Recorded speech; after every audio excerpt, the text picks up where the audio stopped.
when we are playing saxophone or any instrument, the first and most important, element of what you offer to the listener is your sound. That's number one. Much like speaking, right? Like this. You hear my voice and you get a feeling. Hope it's a good feeling, but maybe it's not a good feeling. You get an impression from the voice of the person and of the personality. And this is has nothing to do with the style you're playing. If you play jazz, I don't know, maybe some of you play pop, maybe you play theater music, show, orchestral. This is not important for this discussion. Those are stylistic idioms, and that's a different thing. And we can talk about jazz if we want to, depending on who you are and what you want to know. But we often talk about that guy's sound, the way he sounded, the tone. When you hear Dexter Gordon, and then you hear, let's say, Joe Henderson, the biggest difference that you hear right away is the sound, the personality. Of course, they play maybe a different way, but it's still only 12 notes. So there are not that many choices. It seems like there are a lot. But when it comes to sound, you really are getting a feeling of the person and of the artist who's playing. So when you're, for example, let's say I walk into this store and I am testing saxophones to see which one I like. I want to do this with you now, and I want to have a discussion, if we can, and best we can, in between the little French and English, about what the sound is. When you talk about sound, how do you describe sound? Because often we don't know what we're really talking about when we say, oh, that sound, oh, that's a big sound, that's a small sound, that's a dark sound, that's a light sound. We use language to discuss something that is beyond language. It's just sound. But we have to do that because when you're playing, when you're looking for a saxophone, or you're trying a mouthpiece, or you're trying reeds, you have to have an idea of what sound you're looking for. So you need to have a conception in your head about sound. Now, I can say that the sound looks like let's say, well, for example, when he talked about drums, Elvin, when he gave workshops, he said that I see the cymbals as colors. He says, this is blue, and this is red, and this is black, and this is yellow, and so forth. I don't know what he meant. But But what he was expressing was that it's difficult to talk about the sound of the cymbal of the saxophone, but in order to really understand what you want, what you need for your sound to make it better, you need to be able to have a conception of what that sound is. So we can't just say, sounds like the sky. Not really. It sounds like the floor. No. It sounds yellow. I don't know. I'm not so sure about that. So I'd like to talk a little bit about it and give some, let's see. So here's two saxophones. I don't know them. They're, of course, the company I play, Keilwerth. That's the tenor and the soprano. The tenor I do not carry with me for concerts. I use a tenor de jour, comme soupe de jour, même chose. For example, last night, 2 nights ago, I was in, I forget, Switzerland, somewhere. And I had a really nice saxophone, an old Selmer, great horn, fantastic horn. But then about 3 nights ago, I was in Selma, Mark 6. It was very good. 138,000. You know the numbers. That's very important for Selma. But then about 1 week ago, I forget, I've been here a week already, I had a King tenor, and it was terrible. I played it, and it was a radio broadcast, so I had to play it. So, of course, I would much rather have my own saxophone with me, but this is not possible with the way traveling is these days. So, these are my 2 tenor de jours. And if I was coming into the concert, like I will tonight, where I'm playing tonight at Palazzo, I I would try the two tenors and decide which one sounds good and which one feels good. Now, there are always two things. How it sounds to you when you're behind the saxophone. How it sounds to you when you're in front of the saxophone or the microphone. And of course, very important is how it feels. The action, the keys, the height, you know what I mean? This open, close. So you really have three things to think about. The sound as it is here, the sound as I might ask you, and of course, the feeling, the physical feeling of the keys. The King I had was terrible. It was like stiff, it was like, but the solo I had 2 nights ago was very smooth. So that's important. One thing that we always have to remember is,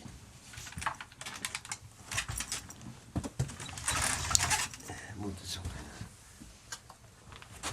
Hey, give me that. Let's see. One thing we have to remember is, you play an instrument, we play an instrument that we never hear like everybody else hears. This is a big mystery. Think about it. You spend your whole life, depending on what you do, playing an instrument and the sound goes away from you. You never hear it. Now, you can put on a machine to record it. We know that. We can put on a telephone to record it, or we can put on microphones that are worth 20,000 euros to record it. I would hope there's a difference. Maybe there's not a difference. I'm not so sure sometimes. But what it means is that you're playing always behind the sound. Now, of course, one way of helping this is to go against the wall.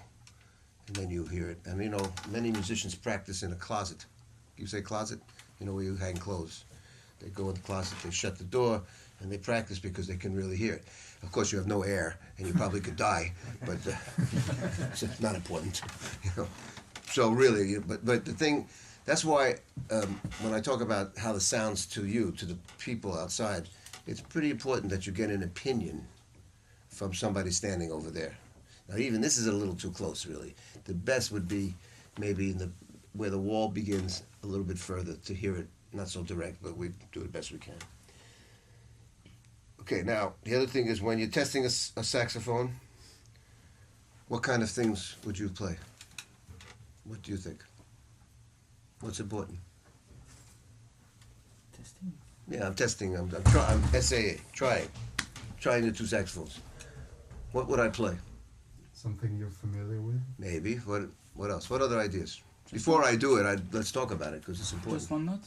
Could be one note, but then which note? Bottom note, middle note, high note? Mm-hmm. Any other ideas? Think about when you take your saxophone out of the case. A scale? The scale. Probably a scale from top to bottom. Maybe not a scale, but we would want to go from the top to the bottom, or vice opposite, contraire. And we want to play slow. We want to hear what I look for is, does the saxophone have an even, how do you say even, even, you know, even sound, smooth. Équilibré.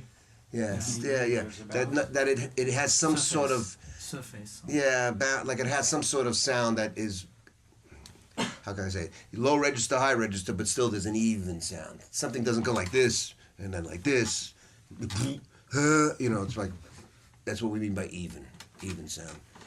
So, then, of course, after a while, after you do that, you start to play what you play. You play your language, whatever that is. And I might play some jazz stuff, and then I might test the altissimo.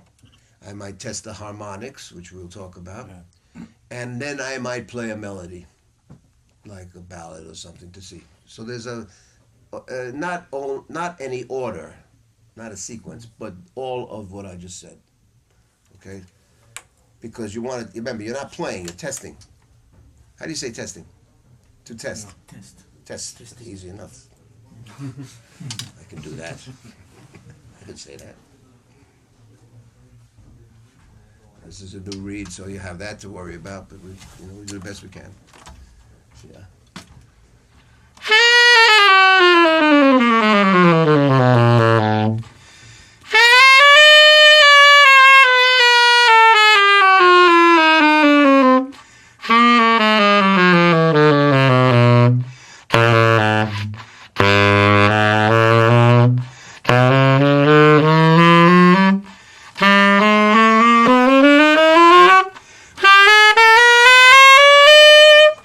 After you play the chromatic, now you might want to do some simple triadic or third, something quite easy.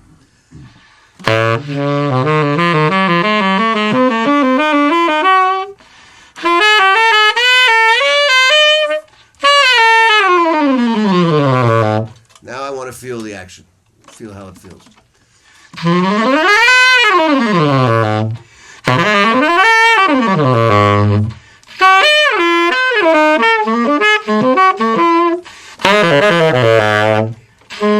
And then, of course, loud and soft. This is a very La Salle mort, right? You hear the sound? Nothing. Very difficult to hear because there's no, but that's the way it beats. So loud, of course.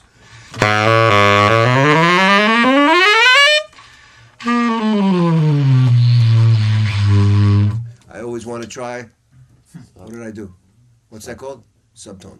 Yeah, I want to see if the horn is covering and if I can get a soft sound. Well, that's good. Now, of course, I want to see the altissimo, right?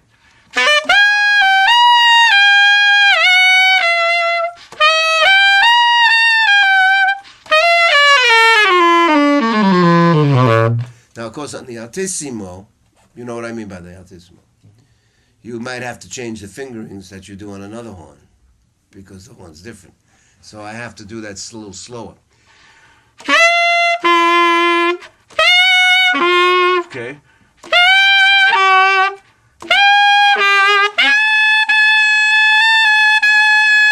See, it's better now that I put this down for high B, for this saxophone.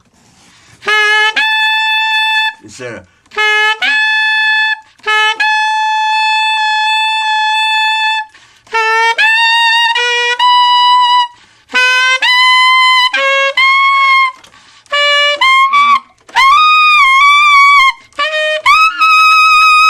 Not bad. It's okay. Now I'm going to play some jazz stuff, right?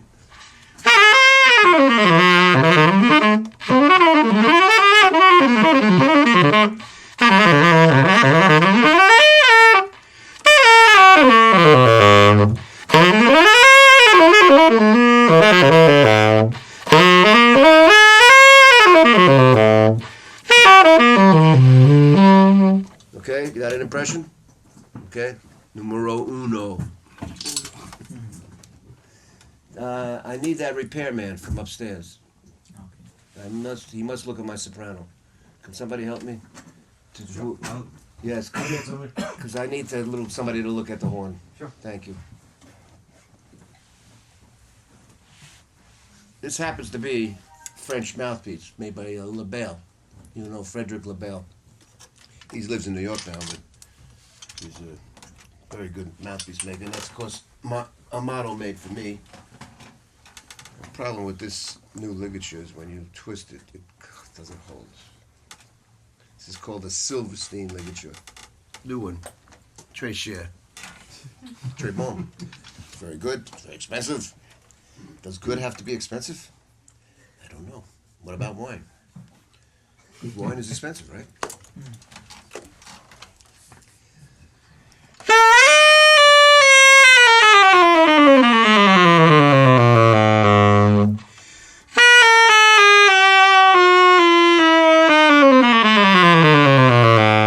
Now, what I didn't do was this.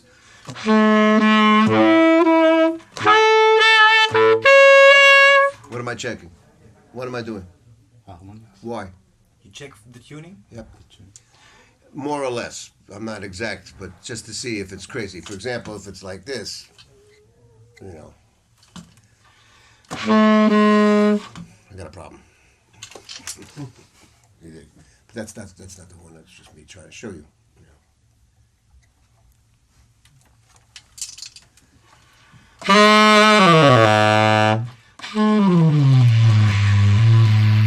Right?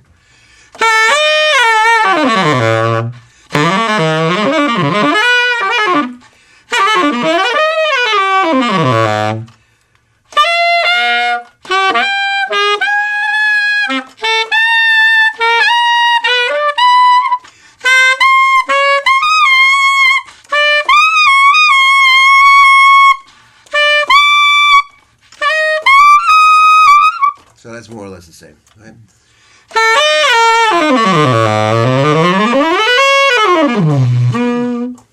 Okay, before we talk, we try one more time. You get a picture. By now you have an opinion, right? You definitely have a feeling about the saxophone. I definitely do already. But let's not talk. Let me try one more time. You should always give it at least deux fois, au moins, to get a, to be fair. Also the reed, warming up, you have to place the reed, so you go twice. I'll tell you one thing, this is more très joli. That's not a bad thing.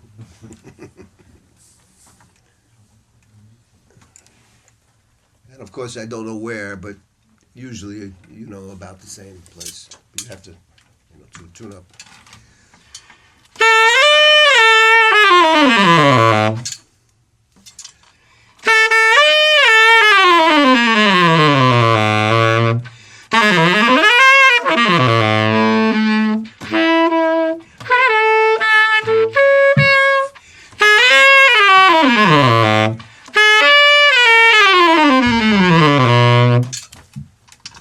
Definitely have an opinion now, for sure.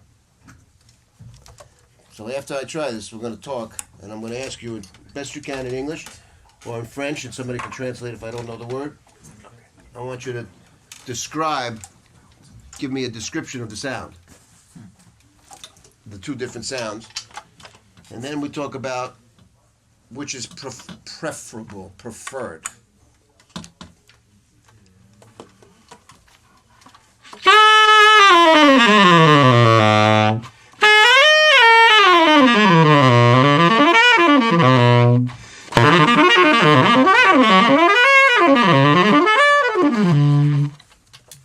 What do you think? Tell me the difference. What does it sound like? Let's start with the description in words, the best you can. Difficult in English, but In English, the best. this one is more brilliant. More brilliant? Big. Say Yeah.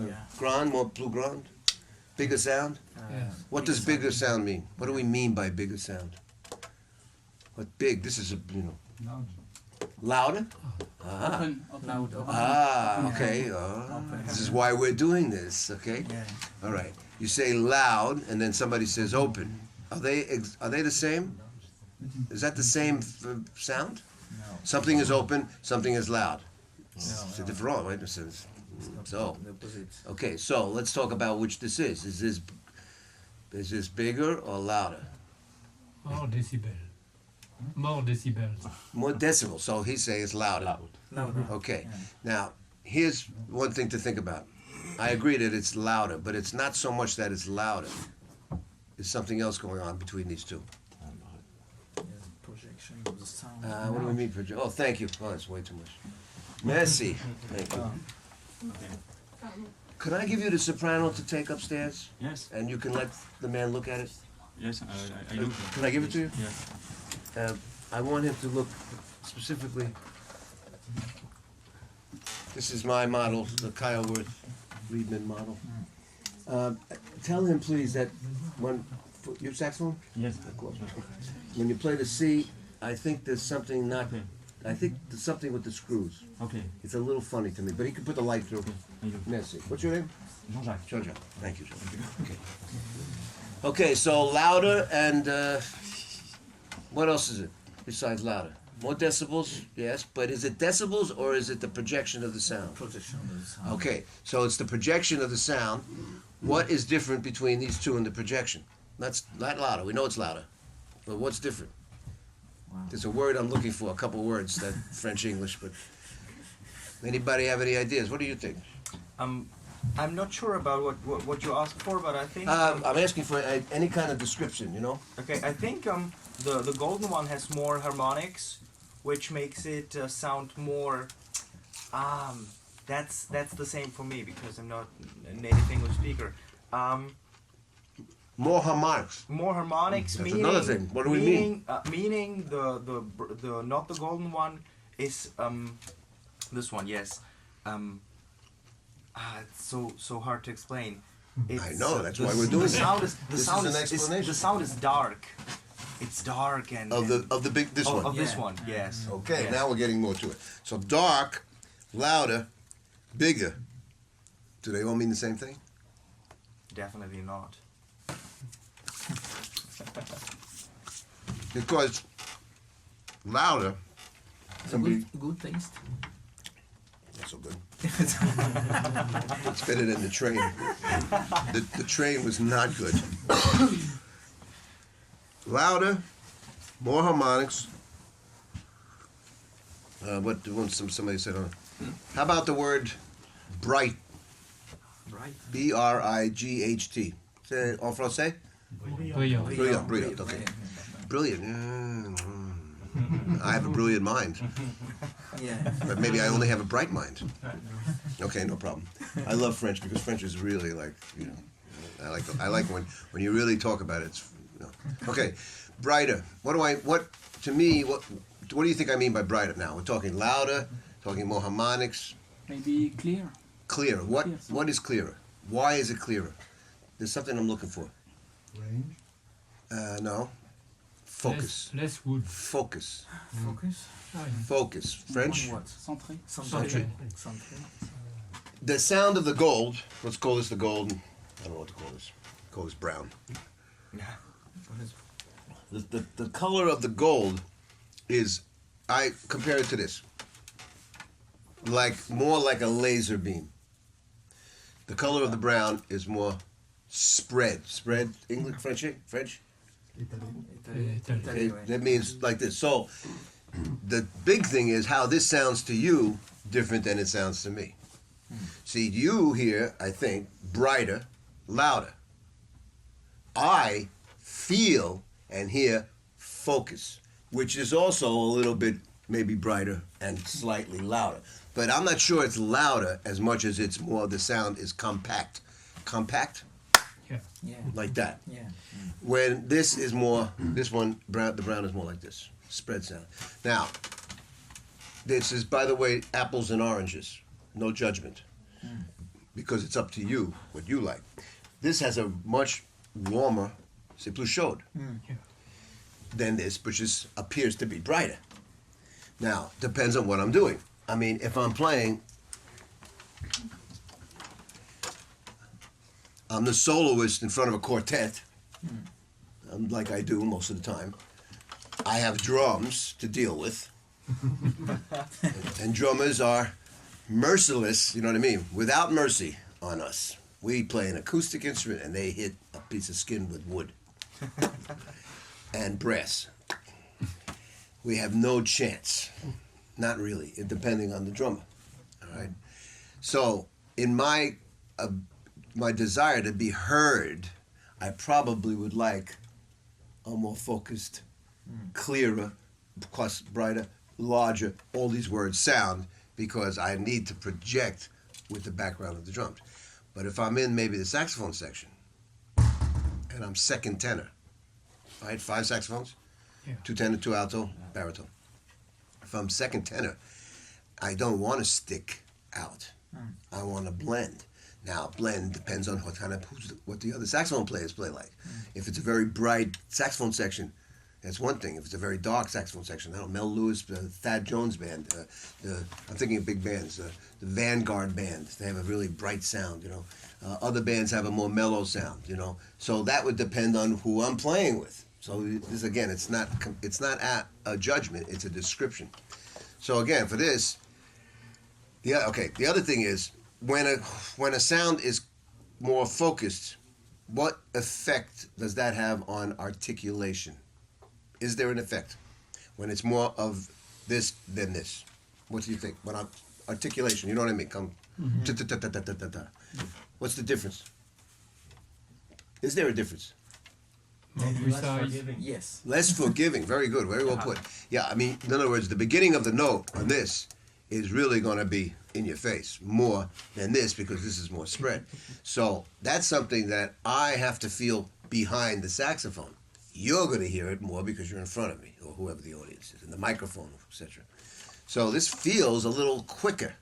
Plus vite, more, not stronger attack, clearer, more clear.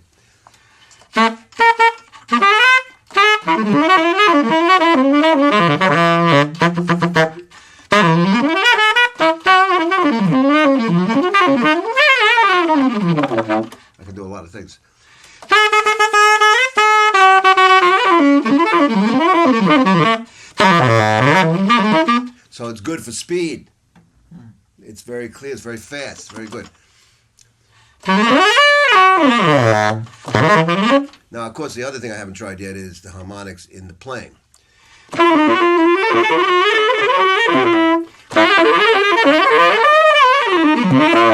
You know, Coltrane shit.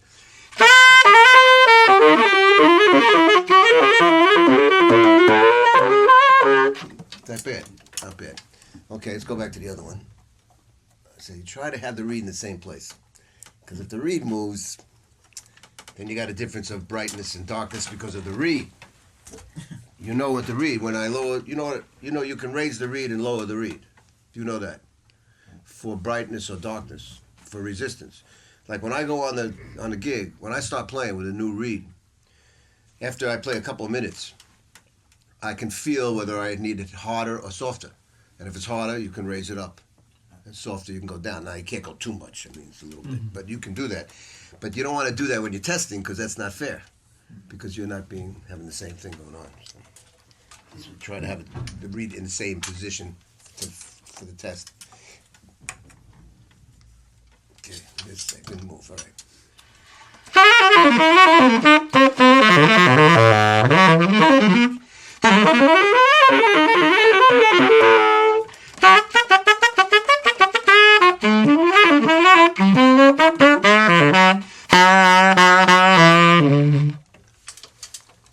Clearer, sharper, brighter, and faster.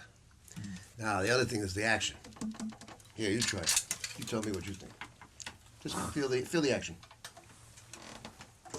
You know, play like you were playing. Yeah. Yeah. Right? Okay. Try that. See, remember that? Remember that. If you can. Ah, very different thing. Yeah, it's much quicker. Big difference. Yeah, big difference. So, this horn, now, to me, I don't know, I'd have to ask them in the store, but this horn sounds like it might have been played a while. This really feels new. And a little stiff. Stiff? Comme feels a little tight. Now, I can go to the repairman and have him loosen the springs, right? You could do a certain amount of loosening. If it's a while, it can't be too loose. But I would have to get that loose, or I have to play that for a couple of weeks to get it to be like that. But you can hear the difference. You do that. That's why guys do that.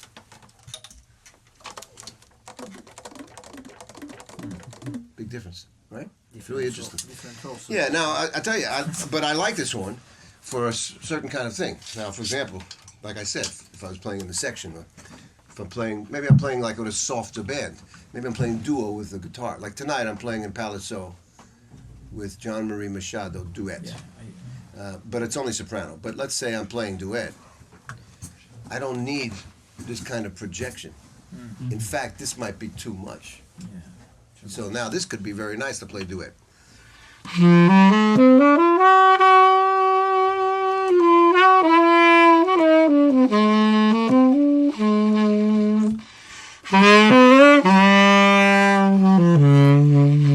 Especially down the bottom.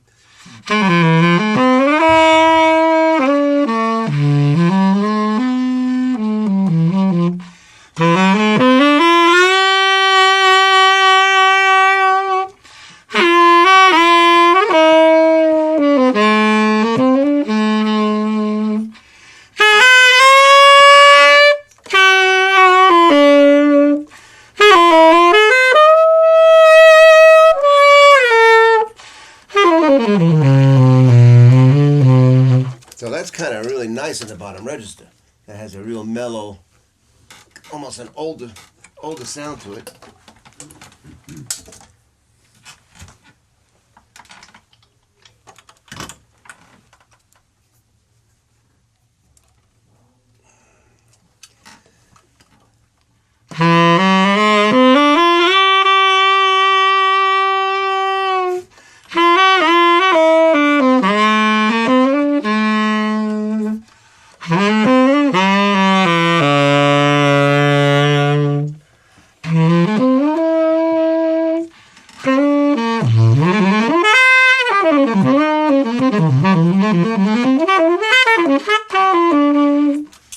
So this is definitely a nice thing because I can get soft and loud. This horn is in good shape. I like it. I wonder if it's been played. I wonder what number it is. So now I look and see what year the wine was made. This is 126,000. So this is relatively pretty new. Relatively new. I think they're up. You know, they number every saxophone in a company. Tenor, alto, soprano, it's consecutive. It's not tenor different. Now, this company does all in, we say consecutive. So this one is not readable. No. Yeah, this is 127, so this is newer. 127,000 to 126,000. So that could be a year, maybe. They don't make that many, this company. They don't make as many as Yamaha makes, you know. So this could be a year newer, and it feels newer. And it feels like it hasn't been played. But I would like, if I could have, you know, if I was buying the horn, I probably would buy this one. But if I could afford to have two, I'd buy this one too. Because then I'd have two different ways of, you know, sounding, et cetera, et cetera. All right? And again, the action, as my friend testified here, this needs to work. But that's why I think it's new. Now, a lot of horns come out of the box. Nouveau, tight. Because that's the way the guys do it. Because they don't sit and try it. They just do it in the factory and they don't, you know. So don't ever, you know, if you don't like the action, make sure you go to the repairman and ask him to please make it looser. Especially these. These are often very tight. Like this is very resistant to me. This one's a little better. And also, you don't want these to be, not the side. Side is one thing, but these, too tight. This should be flowing. Now, the side keys like this, you got to be careful because it could blow them open if they get too loose. So you don't want to do it. But it's the stack, the main stack. These. And then a little bit here, but this is, of course, got to be resistance. You got to have that, you know. So these are the kinds of things I look for. Now, imagine if I had 3 saxophones. How confusing this could be. And how complicated it gets. And remember, I'm sitting here and I don't hear it the way you hear it. I hear something, but I don't hear the same thing. So always test with somebody else to help you judge. Your friend, a good friend, is a good way to do this. And I'll tell you a story about Sonny Rollins testing saxophones. This is a friend of mine. I don't know. I cannot remember who it is. I think it was Pat LaBarbera, but I don't remember for sure. I think he was working with Elvin, and Sonny Rollins was in town, and they were in the same hotel, you know, in Chicago, I think. Now, you know, in America, the factories for Selma are very close. Well, they were. Now they're closed. Fermé. But they were very close to Chicago. So, you know, if you were in Chicago and you wanted to try saxophones, they would usually send a few just by car. And you could have, when you were working for the week, you could have saxophones to try, especially Sonny Rollins, obviously. You know. So he's in the same hotel as my friend, and Sonny calls him up. Room. I have 4 tenors from Selma to try. I say, hey, would you come down and give me what I'm asking you? The same thing I'm asking you to do. So, can you imagine if Sonny Rollins called you up and asked you to listen to him? And for you to take part in judging the sound of a saxophone with the master of all time? You know, like fucking King Kong, for God's sake. I mean, the main guy who ever played freaking tenor saxophone is Nuke, right? So the guy's like, holy shit. You know, he goes down in the room, Sonny has his, you know, bed, suite, you know, he's got a living room. So laid out on the bed, 4 brand new Selmas. In the plastic. You know what I mean? Kick it out. Just talking, you know, yeah, I'm looking for another horn, and yeah, my old one's okay, but I'm always trying, you know, blah, blah, blah, you know. He says, picks it up. This is what he does. This is my friend telling me this.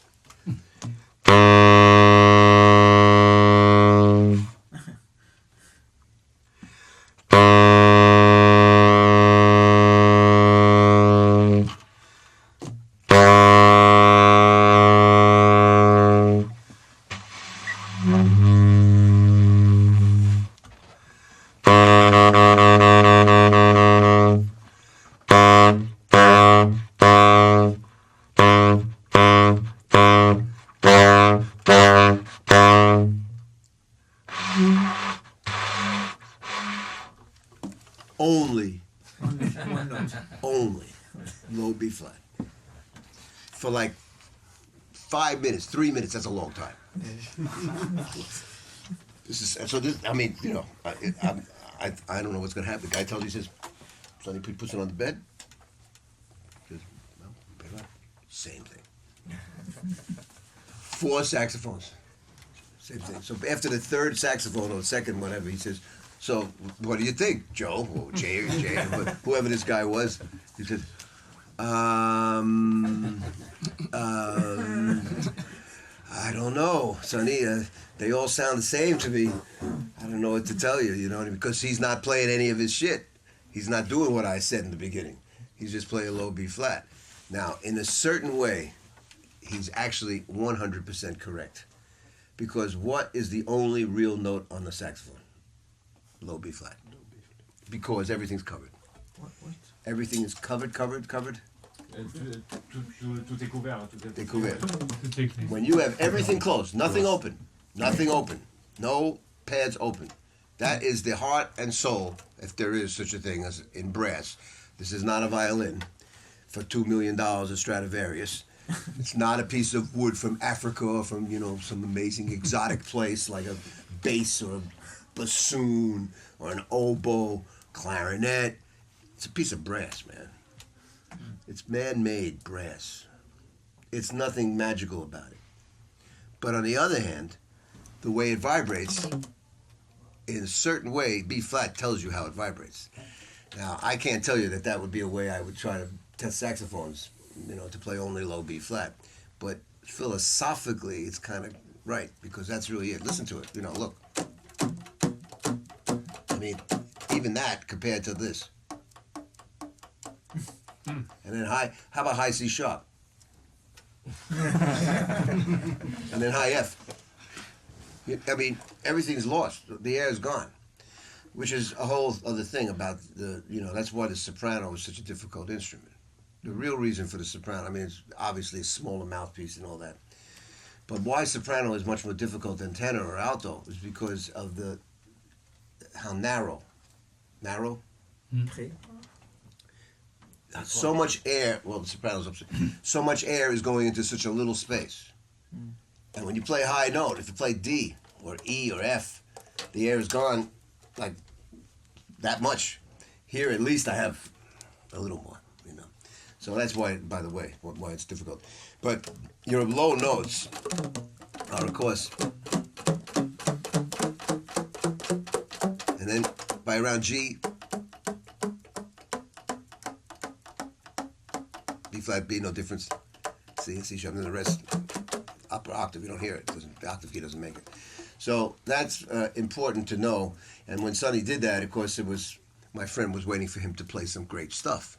You know, play some licks and do Sonny rounds. And the guy was going to only play low B flat for 45 minutes. That's all he did. So he was a little disappointed. You know, he said, oh, thank you so much for helping me. I think I like number 2. Okay, go ahead. You know. Anyway, that's the story. So just to review this discussion. There's 2 things that are important. Depends on what you do. First of all, if you're a teacher, which I'm sure some of you teach. Do you teach? Anybody teach young, especially young musicians, young saxophone players? I mean,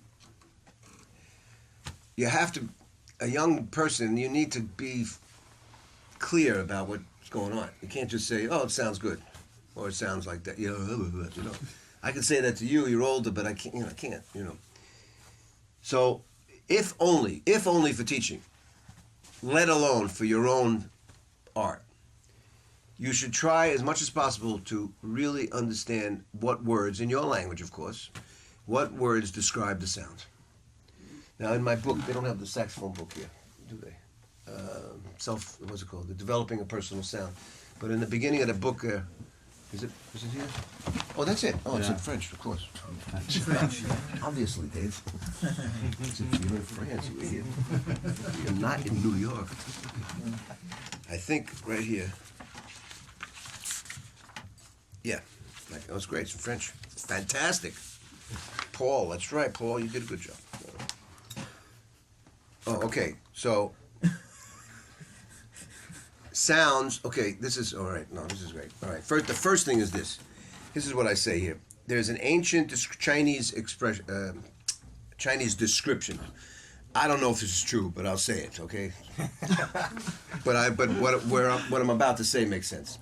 And this description was what they thought, what the Chinese said, or this guy said, that should be the qualities that should be present in a satisfying sound.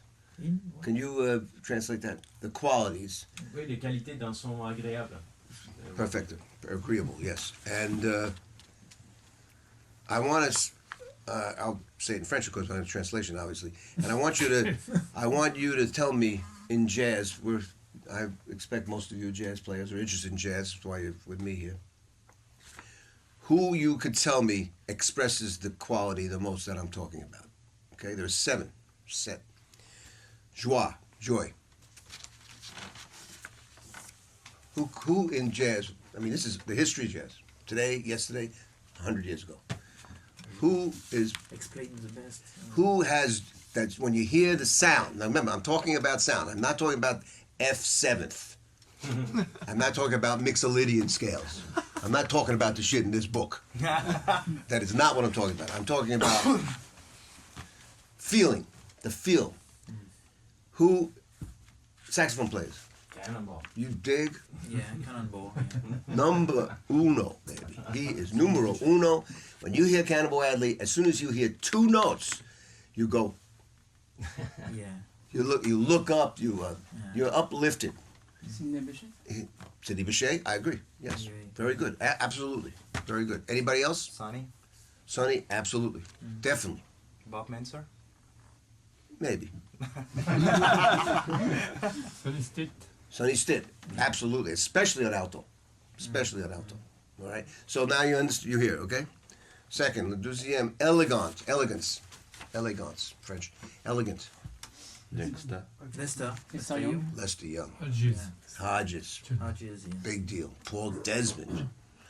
Now that doesn't mean that only that, but that's what we're talking right now about. You know, because everybody has the same reaction. You said right away, Dexter's on a ballad, absolutely elegant. Of course, now we know that Dexter also was a very elegant person. Yeah. And now I'm going to play a beautiful song written by Mr. Gershwin. And it expresses the love that I feel in my heart for you all. And you have to know the lyrics to understand it. Okay, très, toi. Tristesse. Sadness for us. Tristesse. Dexter. Could be. Maybe. Anybody else? By the way, not just saxophone. Coltrane. Yeah. Absolutely. Absolutely. Now, sadness. Now, again, here's language. Does sad mean like I have a knife in my heart? I'm ripping my heart out. What does it mean? A little bit, maybe melancholy. Melancholy is a French word, I guess. Yeah. It means a little, not like, not crying sadness. Obviously not. But sadness meaning. Coltrane. Anybody else? What about trumpet?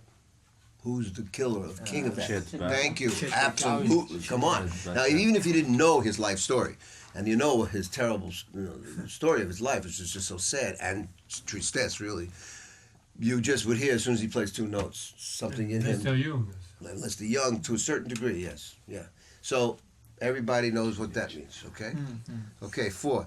Douceur. Douceur? Douce, sweet. Sweet. Stan Getz, yes. Yeah. And he was not a sweet guy, by the way.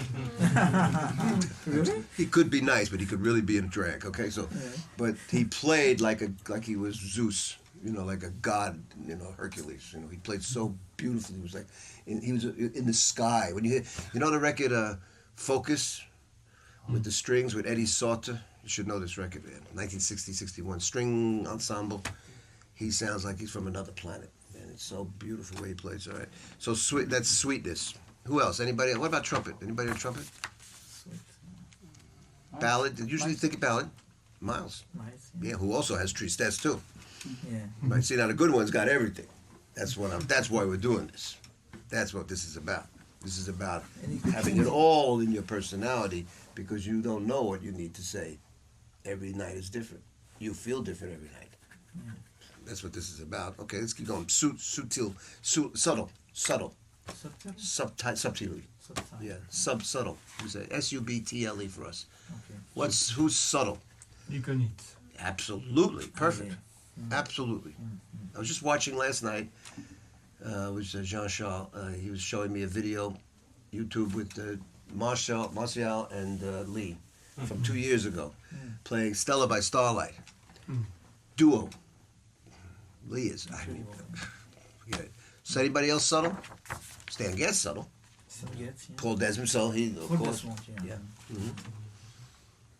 You could say again back to Chet. Very subtle, plays very little, doesn't play a lot of stuff. Very subtle. Subtle means to me in English it means it's very understated. Understated. You're not like that. You're like, but you make your points. Anyway. Resonance. Dolphy. Very good. I'll take that on any of his instruments. Certainly bass clarinet and alto. Anybody else? Dexter. Yeah. I mean, the low register. Ben Webster. Ben Webster, yeah. Come on. Don Byas. A lot of the older guys Don Byas. they really had that sound, that kind of thing. I think trumpet, Clifford Brown. Gonzalez? Clifford Brown, trumpet. I mean, it's like that. Gonzalez? You hear Clifford Brown. You hear the brass vibrating. It's like the trumpet is vibrating the way he plays. And you said Paul Gonzalez. Paul Gonzalez. Yeah, definitely. Yeah. So there's something we know there. And the last one. How in French? Force. Force to me, it's in English it was strength. Strength, yeah. Michael? Michael Brecker. Yes. Yeah. Train, of course, Coltrane. He's Coltrane. the chief. Coltrane, yeah. Sonny again, depending on which Sonny Yeah. and so forth. So. It could change in It different periods of depends life. on the guy, and it depends. life. That's my point. So here's the whole point. These things: And then joy, it never elegance, changes during your life. tristesse, douceur, subtle, resonance, and force are, according to the Chinese sage, 7 qualities that should be present in an agreeable or in a desired sound. Then add to this description, this poetic description, the words that musicians use, which are in French même, léger, arienne, tranchant. Yeah, you read it. You read it and tell them. Read that from these words. All these are descriptions of sound. Ajoutez à cette description poétique les mots Assourdissant. utilisés par les musiciens. Sounding. Léger, aérien, tranchant, Slow, assourdissant. lentement. So you can listen to Slow. it. Slow so they can listen to the sound. What that word means sound-wise. Léger. Aérien. What's that mean? On the air. Airy. In the air. Airy. Okay, Airy. great. Tranchant. What's that mean? Cutting? Cutting. Cutting, okay. Cutting, yeah. Assourdissant. Oh, too loud. Too loud. Too loud. Too loud, yeah. Deafening. Missy, did he check? Okay, Did he do something? yeah. Good. Brilliant. He make it better. That's good. As long as it's better than it was. What was the next one? Brilliant. Brilliant. Brilliant, yeah. Plein, full. Full, plain, full sound. So this word goes before the word sound. Song. Next. Flou. What's that mean? Not clear. Foggy? Foggy. The spread out effect you were talking about. Foggy sound, okay. Profond. Profound, deep? Deep. Yeah. Deep, okay. Profound. Sombre. Dark. Dark. That's the big one everybody uses. Dark and bright. That's the most common one we usually use. Nasal. Nasal sound. That you know, especially Coltrane on soprano. Definitely nasal. Strident. Strident. Yeah. Strident. Rough. Who's strident? Wait a minute. This is very good. Who's strident? Avant-garde. Free players. Dolphy? Rick. Hi, baby. How you doing? Are you strident? Today you are? Rick Margitza? Bro. Strident and who's David really... Sanborn? Jackie Mack. David Sanborn? Who's that, I'm sorry? David David Sanborn? Sanborn. Yeah, in a way, I would agree with that. Also, Albert Eiler. And you know, this is not a judgment. Albert Eiler. This is not a judgment. This is a description. You may not like strident, but that's not the discussion. That's your business. You can take that home. The point is to understand what we mean. What's in Clear. clear sound? I guess Desmond. Very clear. I don't know. Lisse. Lise, what's that? Smooth. Smooth. Smooth, yeah. Okay, we did that already, yeah. Soyeux. Wow. What is sway? Silky. Silky. Silky. Yeah. Okay, Stan. Again, Stan gets silky. Like it's so smooth. It's like this record. Focus. That's what I mean. Yeah. Mordant. Mordant. A fighting. Biting sound. Biting. Okay, maybe somebody like maybe Archie Shepp in the '60s, especially. Yeah. Archie Shepp, yeah. Mouillé. Wet. Wet sound. Wet I'm sound. not sure what they mean, but maybe they mean somebody like Ben Webster, Webster. like a, Yeah. you know, like that kind of sound. He had a sound, you know. Metallical. Metallic. Metallic. Well, that's, you know, who's very metallic in the '60s, even now still, is Gato Barbieri. Yeah. Yeah, I was just listening to him a couple of days ago, and with Dollar Brand from 1968. He's unbelievable. Before he was famous and everything, doesn't even look the same. He played so great, and he had that Berg Lawson mouthpiece. It was like his sound was like that, you know. Fresh sound. I don't know. That's like a fresh flower. I don't know where I got that from. It's a fragrance. Fragrance. Fragrance. Okay. As in rose. It's the description of fragrance. Well, hard sound. Hard sounds. Okay, so you got the point. Okay, yeah. You got the point. The point is, this is my whole point of this whole discussion, is that there are qualities that are coming forth from the sound you play. And those qualities are something that you should be aware of. Based, first of all, on history, because of the people we just talked about, because there are examples of that. Because when you begin playing, your first times you play, for the first few years, you want to sound like your idol. Who did you want to sound like? When you first played? Who was the, if I could sound like that, I'd be happy. Sonny. You? Michael? Wow. Dexter. Okay, so there you start with a model. The model is Dexter, Mike, Sonny, whatever. It's not just what they played. That's not my discussion. It's the sound they had that you were really trying to get. So what do? You go out and you buy the mouthpiece that the guy uses. You go out and you find out, if they're possible, what reeds he used. You certainly look for like 122,000.52 to get the exact same wine from the same mountain in the same year, etc., etc. And of course, you try to do your best to sound like the model that you had. Now, of course, for me, it was Coltrane, and when I was playing a Link, this is why Link mouthpieces are so famous, is because of Coltrane, really. In the end, enfin, it's because Coltrane played Link his pretty much his whole life. Not at the end, but he did most of the time. And of course, I saw Coltrane play, and I could see him, you know, where you said I was watching him. I was that far away from him sometimes. And I could see it was an old Link, and then it was a regular Link, and blah, blah, blah. He supposedly used La Vose, I don't know the reed and all that stuff. He had a balance, then he had a super balance, I don't know, etc., etc. Now look, here's the thing. You start out with a model in your head. That's Dexter. That's a dark sound, and maybe some of these words we just described. And you try as best in your imagination to feel and hear that sound. And that's the goal. You'll never be Dexter. You can never be anybody else anyway, because your anatomy is different. We're all built differently.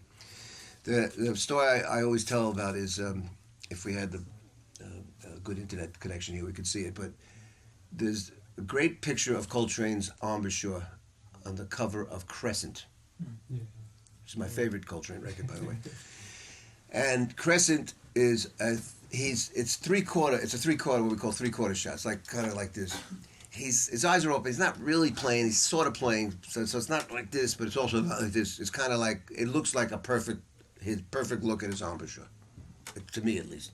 So of course I wanted, you know, and remember this is records, you know, albums, 12 by 12 inches, you know, in our land. You could actually, you know, you don't need a microscope to see the motherfucker. You know what I mean? You could read the notes, you know. So I would put the Coltrane Crescent up like this, the tenor on my neck, in the mirror, and try to get that same whatever.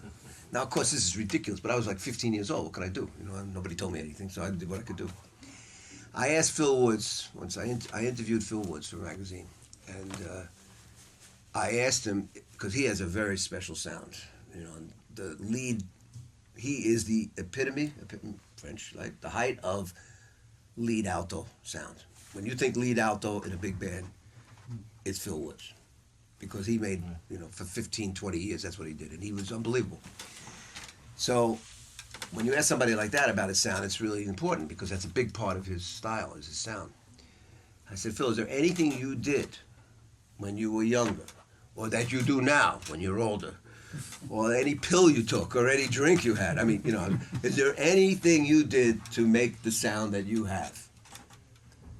He said, you cannot do anything about it. It is your anatomy. Chest, this, of course, very important. This, the whole thing, this, you have your sound because it's your voice. And just like your sound when you speak, and if I knew you guys well, and if you called me on the phone, I would know it's you. I would know it's you by the sound, and I'm familiar with it. And not only do I know it's you, but I even know what you're feeling. You're feeling nasal, watery, shiny, clear. Or in life, you're feeling, you know, hey man, oh shit, you all right? Hey man, let's go. Oh, I'm sorry, I'm late. Hey man, you got any money? You know, whatever. You know, we can tell by the sound of our voices who's speaking and what they're feeling. And that's really the idea of playing the saxophone. You play an instrument, doesn't matter what instrument it is. It's a little easier on saxophone than it is on piano to get a personal sound. Think about this. Saxophone is the only instrument where the mouthpiece is in your mouth. I mean, the oboe, No. bassoon, the saxophone mouthpiece is actually right, I mean, it's connected physically by a few millimeters. It goes right into your throat, into your whole thing here. So I believe when Adolf made the saxophone 200 years ago this week, it was his birthday a couple of days ago, Mr. Sax, Adolf Sax. Yeah. I believe that when he made the saxophone, he didn't know jazz was going to happen, but he made the perfect instrument for jazz. And of course, the saxophone is synonymous now with jazz. It's also in classical, of course. I mean, I'm writing a piece for classical and shit like that, but saxophone is really a jazz instrument. And I think the reason is because it is a little, what's the word, say, plus facile to get your own sound on the saxophone. And that's what you're after. So if I were to listen to, if we had, class and you were like with students or something like that, I would ask, you would play, I would ask you, what do you hear in your sound? And I would ask you to describe it like we've been talking. And then I would say to you, what would you like more of? This is just like a chef. More seasoning, more salt, whatever you do. I would like it to be a little brighter. Okay, let's think about this. Is there something we can do here first? Is there something we can do with equipment? Maybe something, because of course, mouthpieces are different. Is there something with the breathing? We try to find out what it is that you can do to make more of what you hear inside your head. And this is the whole bottom line on fan. Inside your head. What do you hear? What do you hear in the saxophone that you would like to know? And again, you're behind. The best you can do, as if you're in front and you're listening like this. It's red, but I'd like some blue. Like a painter, man. When you see a real painter go on the palette, this was your mayor. Give me this, please. This is Daniel's painting for my book, 1991, right? I mean, when a painter looks at, this is great. Great timing, man. Look at the brothers Greens. That, look, this is a green, this is a green, and there's this other one over here that's kind of mixed of both. And then look at his reds. They're not all equal. They're very close, but they're like a little, one has more black in it, blah, blah, blah. Now, when Daniel's painting, or anybody is really painting, what they're doing is they are mixing the colors on the palette. So they have their primary colors. What is it? Red, green, this, six main colors, whatever they are. And then they take, a little bit of this and they put it in there, and that's the yellow that the guy gets for that day. Well, that's what we do. We do it with our throat, with our larynx, with our lip, with everything to do it here. We don't do it here because by the time it gets here, it's too late. This is the technical, this is the musical thing, music thing. But the real sound is coming from here. Once it leaves this, it's finished. So you can do a certain amount with the mouthpiece and reed, a certain amount. But the truth is, by the time the air reaches the reed, it's been predetermined how it's going to sound. You can't do too much about it. It's already done. But you can do things before if you know what to practice and how to do it. Now, the importance of this, the overtone thing that I was alluding to, that overtone exercise where you play the overtone and then you play the real fingering, I call that the matching, M-A-T-C-H-I-N-G, it's in the book there. And what I'm trying to do is, remember we discussed Sonny Rollins with the low B flat and B and C? C sharp is already getting a little strange, but we'll take it. D, after D, it's another world, okay? Because you don't have the bottom anymore. We're going to use that bottom, that low B flat of Sonny's, to compare all our other notes and to try to make that sound on the regular B flat, on the regular B, on the regular normal C, to make that sound as much as that this could be like this. And I'm going to do it in here and here. So this is called the matching exercise, and you play the fundamental, you play the overtone. This time I'll do the first overtone, which is the octave, right? And then I'm going to play the natural fingering for the B flat. In this case, I use B flat. Of course, you have 3 fingers, but I use a side key. If you whatever you use, that's the one you should do. B flat is a little problematic, but we'll do it. And then I'm going to return back, repeat, répéter, many times, beaucoup fois, between the overtone and the real, overtone and real. And I'm looking for intonation, as you said before, to be as close as possible to the overtone when I go to the real fingering. But more important even, well, not more important, but I'm looking for the timbre, the sonority, the descriptions we just did.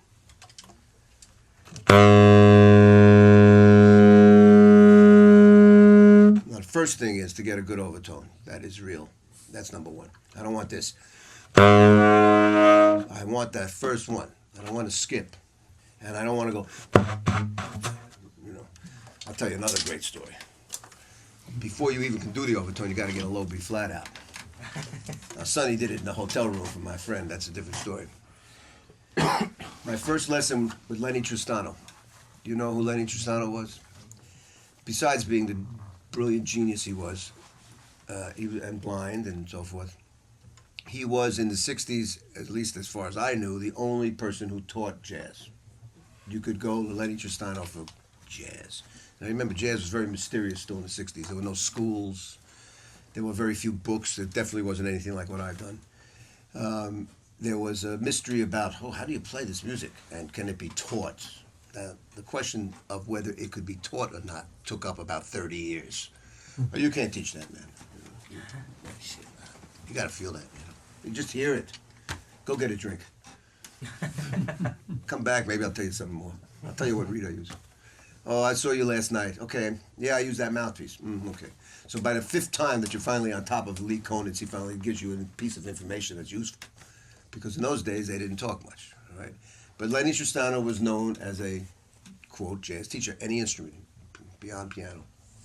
So my friend studied with him, piano player, my first musical friend. And he said, you got to go to Lenny, it's unbelievable, blah, blah, blah. And I had no idea who he was. I didn't know his brilliance and who he was historically, as I found out, of course. So to go to his lessons, first of all, now I don't know if you know New York, but in New York, there's we say boroughs, like you have, I run these malls, whatever you have. Anyway, Brooklyn, Manhattan, blah, blah, blah. So I lived in Brooklyn, that's where I grew up. And you had to go to Manhattan, which is the main thing, take a train, and then from Manhattan you had to go to Queens, and then you had to take a bus, and then you had to walk up a hill 3 blocks, which those days I could do.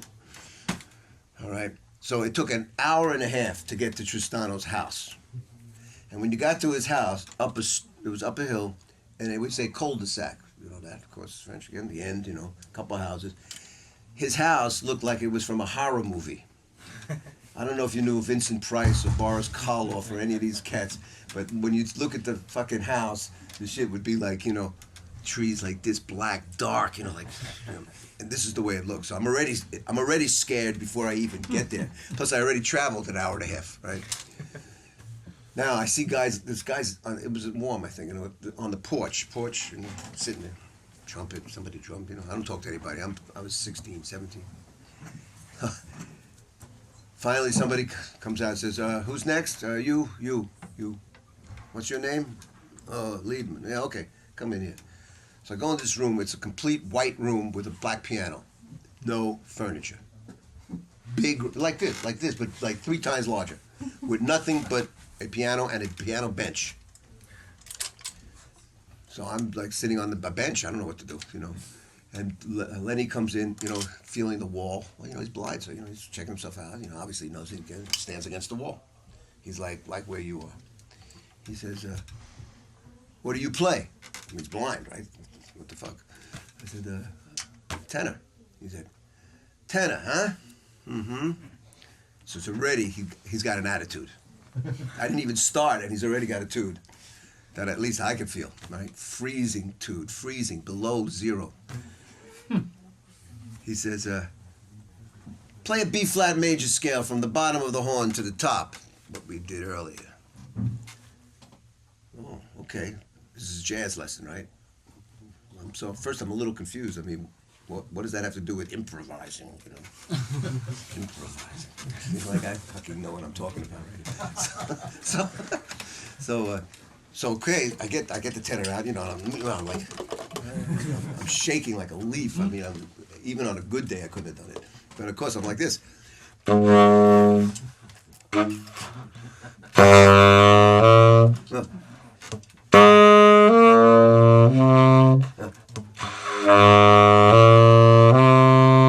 I think I got to F. And he stops me. He says, stop. Screaming. He goes, stop! Like I committed the fucking biggest crime in the world, you know, like, and you know, I just like took his wife or something, you know, stop! You know, he goes, you go home. Now he's blind, but he's looking at me like this. He looked like Frankenstein too. He said, you go home and you learn how to play a low B flat before you come back. And walks out.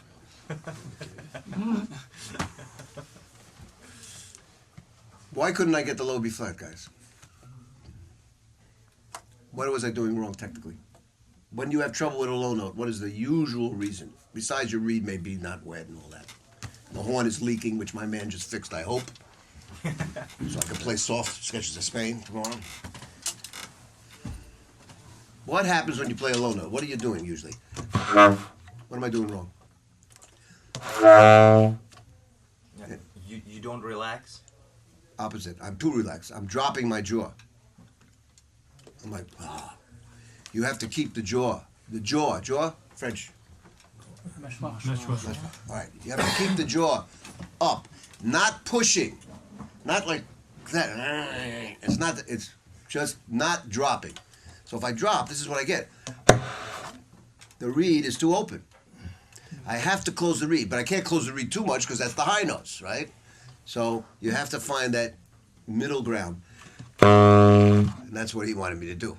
And of course, I got it by the next week, believe me. I had it down. Talking about Sonny Rollins playing 45 minutes of low notes. I played B flat for the whole week. I was like, because I was embarrassed, you know. I was really, I was a kid, but he was right, you know, something like that. Okay, back to the overtone. So anyway, first thing is to get a low B flat. So let's do that for a couple of weeks. All right, guys? All right. And B also can be a little problematic. C gets easier, but B flat and B can be rough. And then the overtone. So now, how do I get the overtone? How do I get the first overtone? What do? I'm not changing my fingers, so we know it's not the horn. What do you do to get the first overtone? Nothing. It's basically just got to hear it and sing it. It's as if you're singing it. I'm really doing this. Now, without accent. Everybody, put your hand here. Sing that with me. From low. The octave. Let's get the note. But everybody, sing that note.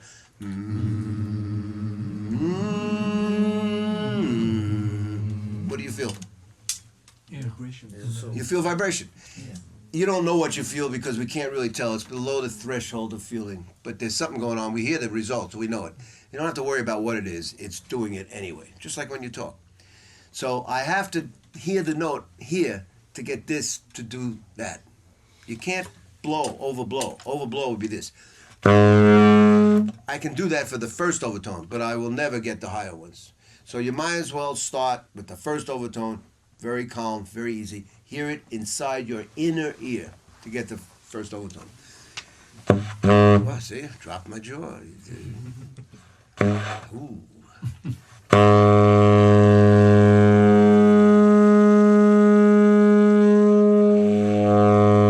That's the first exercise. Overtone, back down, as smooth,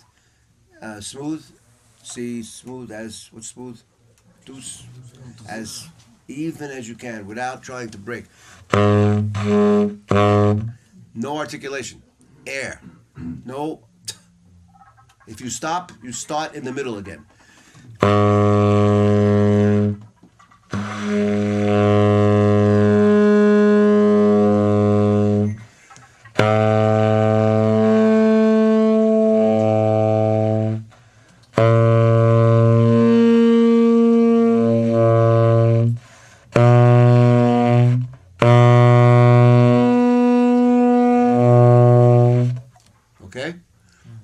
ready for the matching. That's a couple of weeks doing that.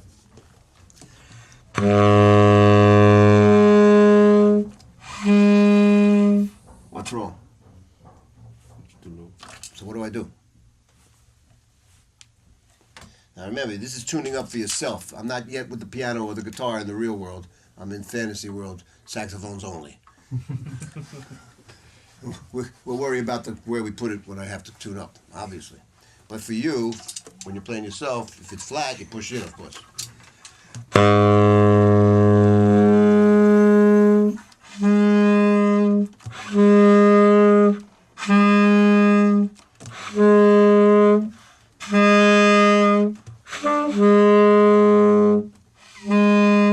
Go.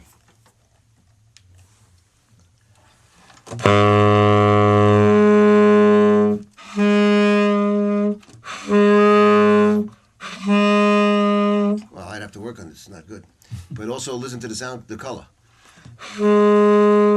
That's a nice B flat. This one sounds what?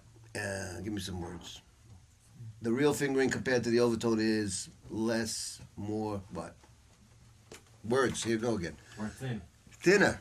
Much thinner. Now we know it's thinner because of what we said before with this. But I need to reinforce it and get it thicker. And I can do as much as I can here.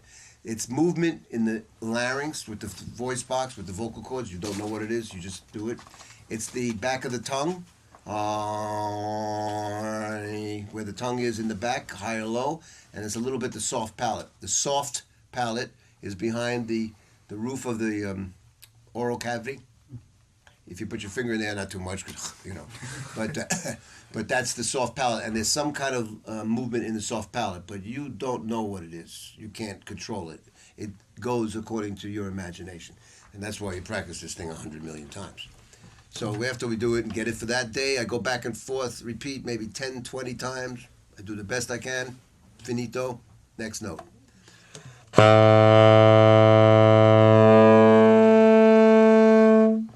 Oh, it's much better. Now, every time I play the real B, I'm slightly changing the color. Always trying to get the color of the overtone.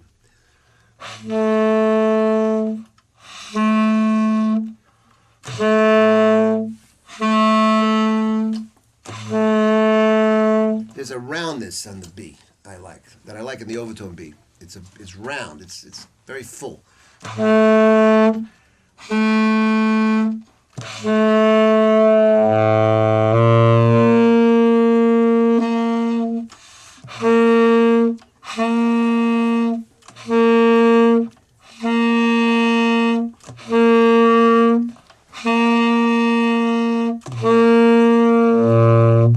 It usually takes me about 3 or 4 to get it. 3 or 4 attempts in any given day till I get as close as I can that day. And then I leave it, and that's it. This exercise you do for the rest of your life. Because this is the exercise that tunes you into what's happening here and here. Nothing about technique. I always talk about this painter that I was very friendly with in the beginning of my career. He lives up in New York, about an hour, 100 miles north, a place called Lookout Farm. And he was a real painter, artist kind of guy. And I spent a lot of time with him. In the morning when he would wake up, we'd wake up, I'd stay over, you know, we'd be drinking or getting high or whatever the day before, you know, so we'd get up a little groggy. And he'd smoke a cigarette, some shit, have some coffee. First thing he would do, shower, get dressed. First thing he'd do was sweep the floor. He'd walk between that. His studio was about like this area. He'd walk back and forth like with a broom. Yeah, with this kind of motion. Sweeping the floor. Sometimes there was nothing on the floor. Sometimes it was shaving because he did jewelry, he did shit. You know, he was always, if there was paint, he would rub the paint. But basically, he would do this. And he would do it for like about 3-4 minutes, like this. Nothing, nobody talking, no music, nothing like that. Just boom, boom. I said, Eugene, his name was Eugene. I said, what are you doing, man? There's nothing on the fucking floor. It don't need to be cleaned. He said, it ain't about the floor, brother. It's about the motion. says, because when I do this, I start thinking about what I'm going to do today. Oils, acrylics, charcoal, jewelry, portrait, flowers, fruit. And then I know where I have to start, so I go to that place. This exercise is that. That's just like the meditation exercise. This gets you into what sound is about.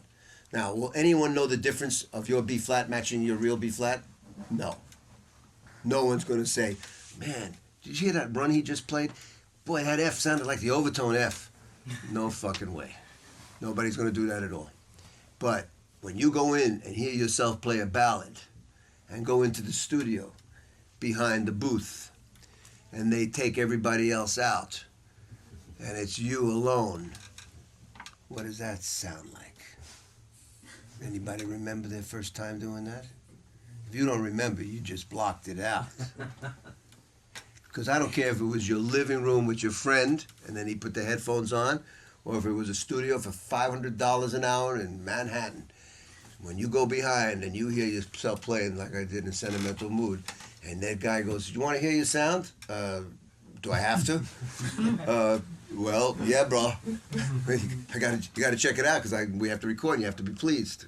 You know, it's nothing he's doing. He's got a microphone, no EQ, no bass, no treble, flat. We say flat. No reverb, no excuses, no effects, no waterfalls, no mountains, nothing. Absolute cold, hard fact that the shit sounds terrible. Out of tune, thin, no piano, no drums, no bass to help you. You're alone. And you're standing there and everybody else is listening and knows what you're thinking. Remember that? You go like, holy shit, his sound is terrible. Jesus Christ. And they're like, they're like this. They can't say nothing because they don't know what are they. And you're like, freezing in fear of what just happened. Well, that is when you know why you practice this exercise. Now, of course, go further, and of course, it's part of your sound. That's the point. Now, the one thing that should precede this overtone thing is this with the mouthpiece. Now, this isn't just to, be wild geese and heat. But I should be able to play something musical on the mouthpiece. Obviously, it's going to sound like a kazoo, and it's going to sound a little, it's loud, it'll blow everybody out. Great way to get rid of people. If your old lady's bugging you, do this. She will be gone. She will be banished to the back room or even more to the street, which is okay sometimes. It's okay with me. So I'm going to try to play the most basic of all things, which is the major scale. All right? And I would probably go to the piano, but we're not set up here, to make sure that I'm really playing a major scale. That's numero uno, but let's just assume I'm close enough for now. So you start with your highest note. That's it. Let's see that much. Let's do this again. Sing with me. Put your hand here.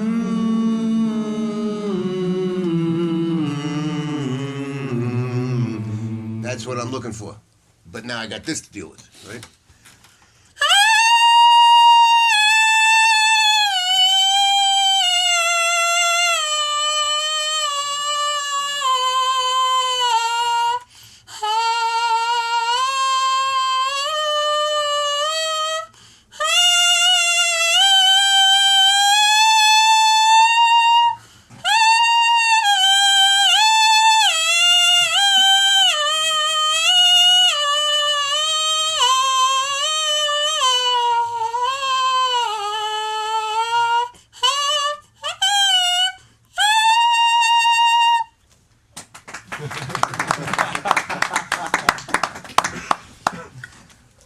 If you can do that, you must be doing the right thing.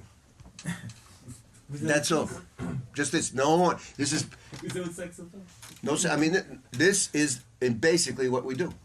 We are controlling the vibration of the reed by what we hear in our head, by what goes on here, which we don't know. We just hear it, and of course, if you put your hand here, you feel it. But it's kind of mystery. But it's the body. And let me tell you something. Look, think about this. when the first human came on the planet, man, Adam and Eve, whoever the fuck they really were, when somebody actually got up and said, hey, baby, come over here, or whatever they said, the voice was the first time that you felt emotion. Because before that, animals, what the hell does a dog do? Dogs got emotion, which is like, bite, sex, or food. Basically, defense or offense, nourishment, and of course, sex, procreation. We got a couple more than that. Maybe not too many more, but a few. And what we have is the ability to express ourselves with our voice. That thing of me hearing you on the telephone and knowing who you are. So what I'm doing here is I'm actually doing the main process, which is I'm vibrating this. Now when I go over here and I play an F major scale, I have the help of a tube that has openings and closings and has some kind of logic that Mr. Sax came up with 200 years ago. So this is really after the fact. This is really what's happening. So everybody in this room should at some point, and this is every day also, you should try to get at least a major scale, at least an octave. Now, of course, if I start higher, I have more room, right? And I can go sometimes, it depends, sometimes the reed, sometimes me, sometimes, the way it is.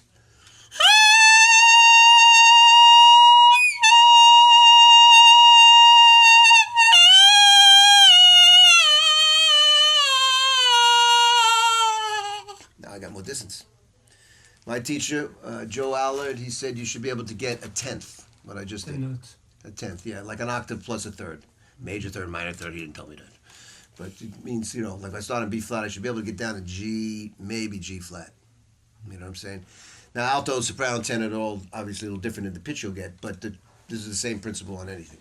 Now, after a while, when you feel good, you play a tune. Name a tune. Be cool. Be kind. Be kind on me.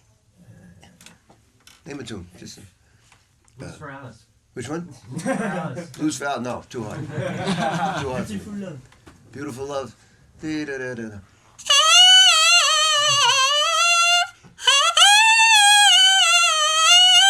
I'd have to find the right place, okay? All right. By the way, very good ear training. Excellent ear training. You're basically singing.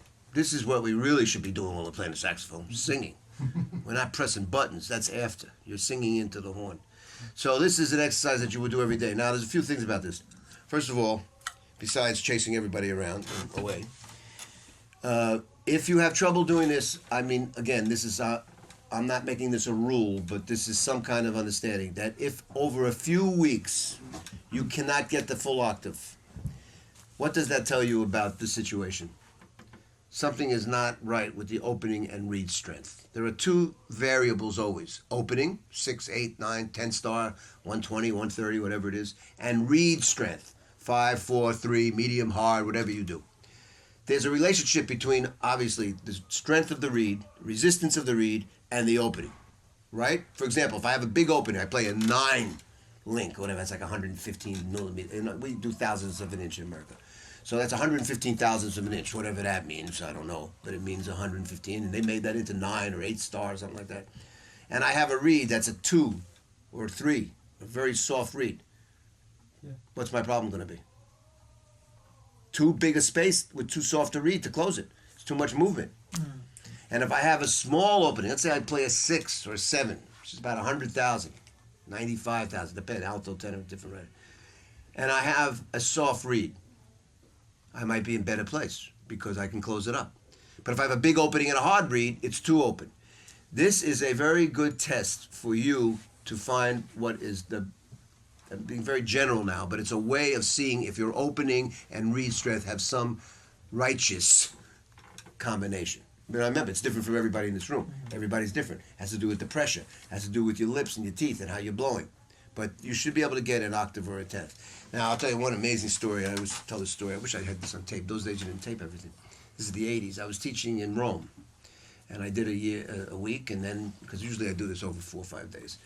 And then I had to come back the next year to see the same students. It was great. So I had follow through. I could see the progress or whatever. So, of course, when I did this, I said, okay, everybody, an octave would be great. And it'd really be great if you could get a tenth, like I said. Okay, great. So I come back, and of course, we go, hello, how you doing? Cappuccino, boom, boom, boom. You know, la la, boom, la bene. Everybody did the mouthpiece alone. Yes, yes, yes. Oh, did you get a 10th? You know, they're like this.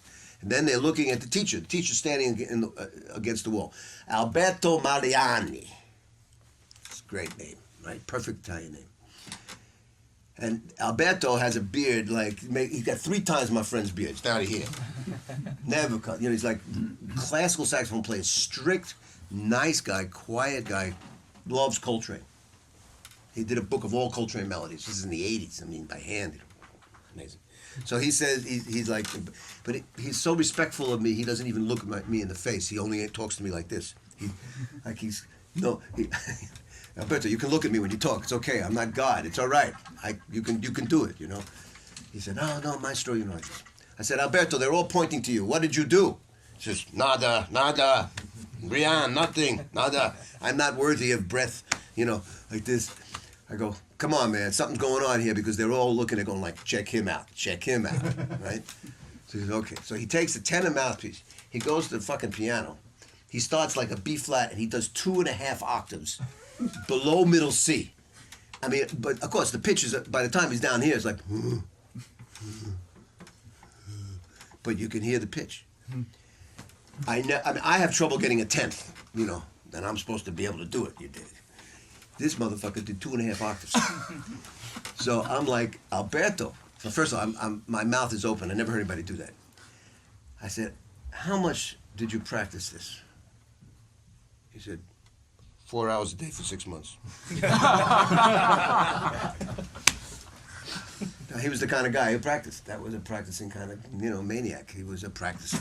And he wanted to do what I said to do, and he took it to the absolute end, and he did it. Now, you don't have to do 2.5 octaves to get the point, but you should be able to get at least an octave after a while and a couple of notes below that. So stretch the range, and remember, you can go, you know, you just got to loosen up here to get this to be able to express it. So if you do this every day, this is like 5 minutes.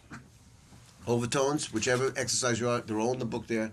I have it in order of complexity. It gets more and more, you know, there's 10, 15 other exercises you do. But the point is you want to get to a point where you're doing this about 10 or 15 minutes a day. And the main thing about what's going on between this and this is you can't think about this when you play.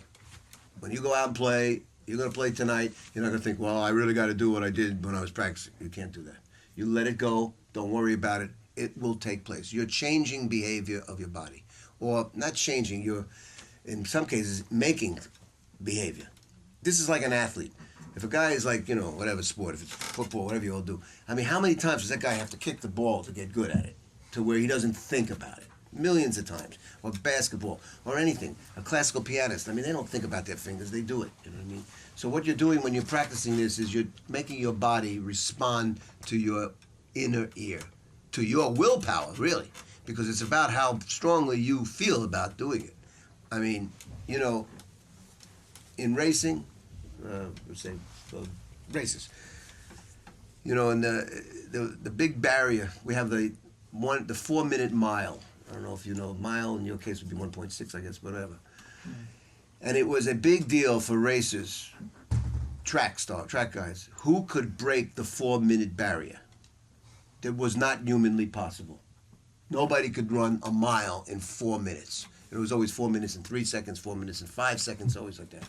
And then in 1954, and I remember this because I was a kid, I remember there was a big news, this guy from England, his name was Roger Bannister, he was a racer, he did 3:59.8, some shit like that. You know, they have it down to like that. And he was overnight famous because he had done something that was not humanly possible to do. Okay, you know what they do now? 3:48. Yeah. They're down to 3:46 even. Because once somebody said, you can do it, I did it.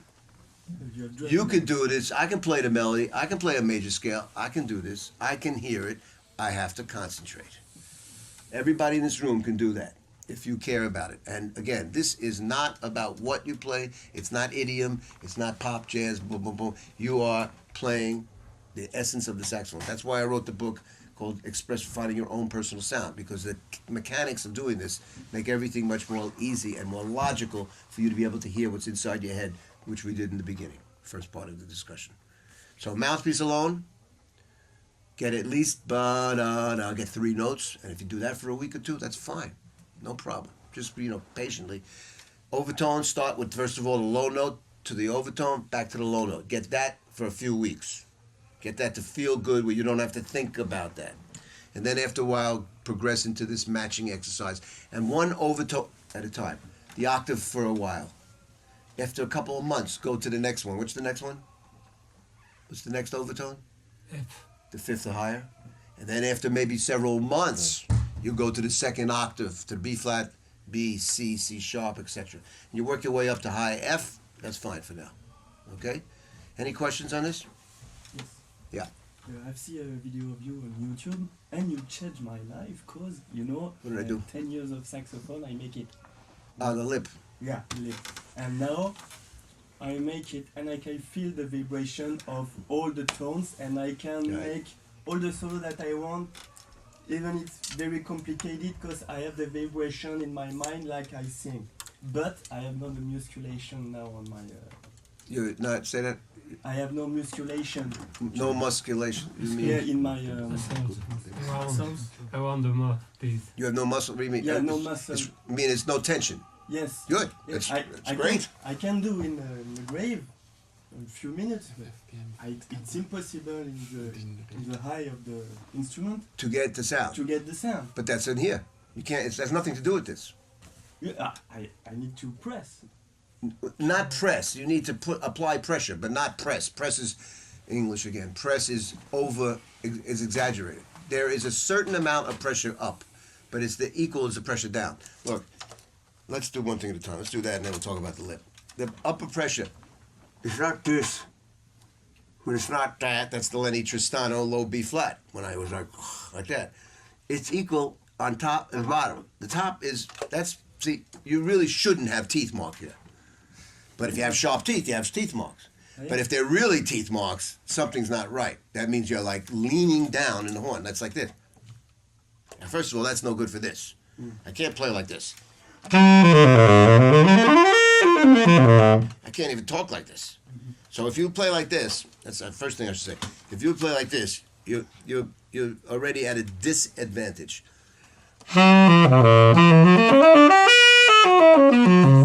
Now you might look cool, but you ain't cool. That's why you got this thing. That's why you bring it up. You play right where this is. That's first of all. First. Second is how much pressure up and how much pressure down. Now Joe Allen, he used to say, I have it in the book, I believe. He used to say you need, again English, 1/32 of an ounce of pressure. Do you know how light that is? That is if you put your pinky into a baby's mouth.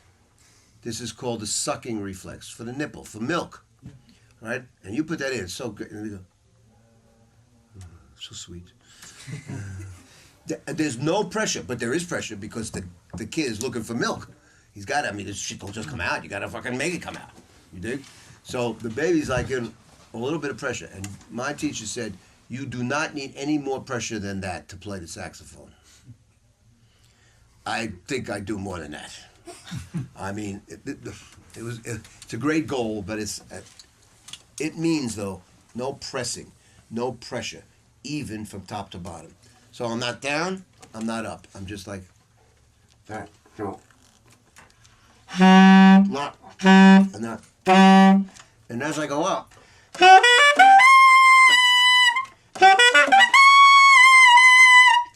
it's here. You can,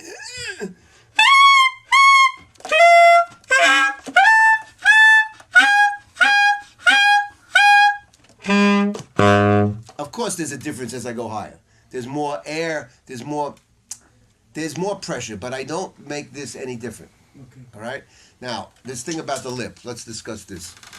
Can you say in French what you said? So they got that with the bottom lip and that I changed your life. I like that. Can I get paid for Really, that? really. Okay, no. Tell them in French what you're saying, so they understand about the bottom. En français, oui. Depuis 10 ans, je fais mon saxophone entre mes dents du bas, entre mes incisives du bas et le bec. Et je presse là-dessus. Bon, j'avais déjà entendu ça, et puis en regardant les vidéos de David Liebman sur internet, je revois encore ça, et là je me force véritablement à le faire. Et donc je ressens toute la vibration et je force des jours pour faire les muscles, continue, et je commence à monter dans l'instrument. Et j'ai pas les musculations nécessaires pour arriver dans le suraigu comme vient de faire Dave. Et je presse, ça marche pas, ça fonctionne pas. Mais voilà, après ça me libère un truc, j'entends toute la vibration de chaque note que je fais et je suis capable de reprendre des solos d'oreille que je n'arrivais pas à refaire, il me fallait des notes avant. Et voilà, maintenant je me sens dans une autre dimension. Tu fais totalement une autre dimension. les harmoniques, tu fais les... Oui, bien sûr, je fais tout ça, mais comme ça. Relax. Mais je suis pas relax du tout en fait. Ouais. Donc, voilà, Now, the classical, classical guys mostly play crack. Yeah. And they play. I mean, you know, like DeLong. I mean, you know, here's this is the center of the shit is here. I mean, this is where it all started. I mean, you know, they have a different way of playing. They have a different mouthpiece. They have a smaller opening with a harder reed. C star, all that. You know, look, everything in life is about what your goals are, the aesthetic. Classical aesthetic is quite different than our aesthetic. Jazz. Let's say ours, meaning jazz in this case. A classical guy, when he looks at music, he has a menu directly about what he's supposed to do. Pianissimo, forte, tenuto, staccato, legato. It's like a freaking Italian lunch. All right? You don't have to be a genius to understand what this is about. You take the directions of the composer. Now, for example, I'm writing a sonata now for Jean-Charles Richard, soprano player. I was with him last night in Lausanne. I brought my first copy of it for him to see. It's right in my bag. I have no markings. I have no pianist. I have nothing yet. I have to do all that because when you do classical music, they expect, even Jean-Charles expects to have some direction in phrasing. And the composer is supposed to say, do you want to play like do-do-do-do-da? Or do you want do-do-do-do-da? Or do you want ta-di-da-da? What do you want? And those are the words we use in Italian and German usually. Okay. Jazz musician, you open the real book. Where's your big directions? Even big band, where you have 5 saxophones, 4 trumpets. Maybe it says soft. Okay, oh boy, they gave us a bone. Oh, soft, okay, figure out the rest yourself. We don't depend on directions. We depend on our ear, experience, and communication in the moment. So if I don't know before I play, I mean, 50,000 ways of doing that. How do I know? I don't know. But I know one thing, I'm going to do it in the moment according to the information I have, which is who I'm playing with, what I'm trying to say, blah, blah, blah, blah, blah, blah. So the classical guy has a bottom lip rolled over with a small opening. I mean, I can't even do it. I don't know how to do it. For us, this is what my thinking is. We roll the lip out. Now, here's the first thing is, what does the bottom lip do? What is the function of the bottom lip? Cushion to do what? Why do we want a cushion? Because we want to soften the highs. Look at a piano. Think about a piano. You have the hammer striking the string, the wire. What do you have on the hammer? Felt. F-E-L-T, the green. The felt absorbs the unnecessary highs of the wire. Ting. Look, harpsichord. Think harpsichord. You hear harpsichord, you hear every attack. Tick, tick, tick, tick, tick. You hear the piano, it's legato, it's softer. The cushion is me taking the highs away from the sound. Because listen to this.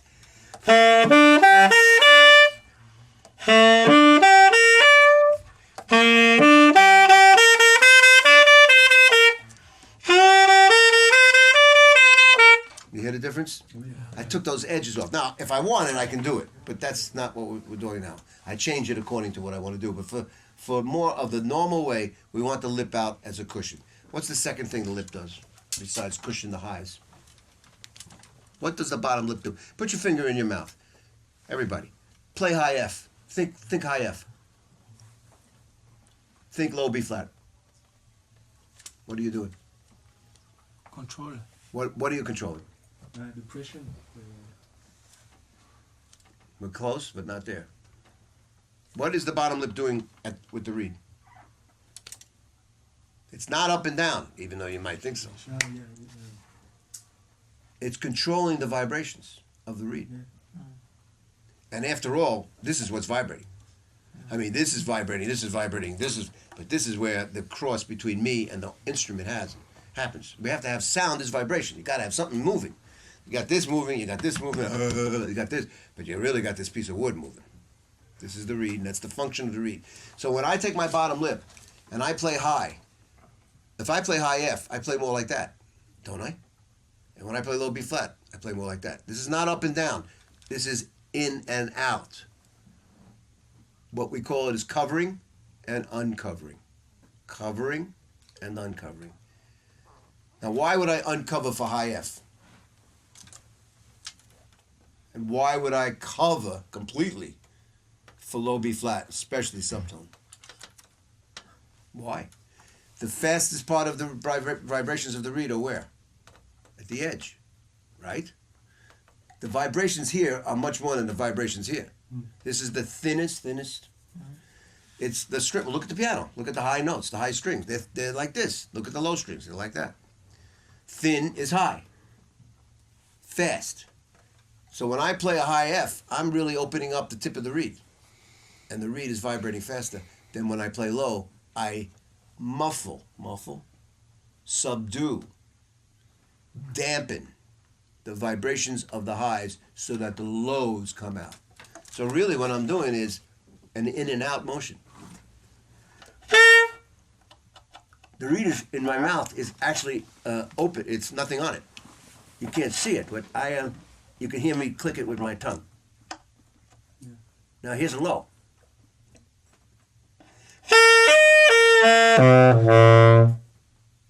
Here's low. Yeah. Here's middle. High.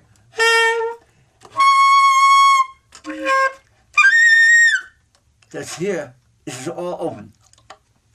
When I play play some crazy shit, I have about maybe a quarter of an inch open on the tenor, less on the soprano and the alto. When I play low B flat, I'm covering everything. So what does the bottom lip do? Two things. Cushions the highs. Very good. Desirable. We want that. Controls the vibration of the reeds by movement in and out. So that's why we want the lip like this. Because if it's like this, I got to move the horn. Watch me.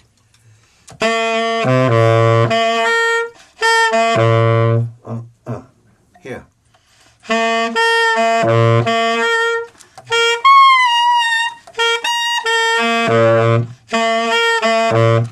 I'm hardly moving anything.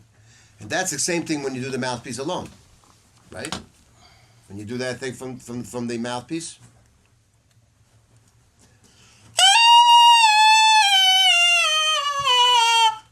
I'm slowly moving on the lows and the highs. But you can't see it. It's not enough that you see. If you see it, it's too much already.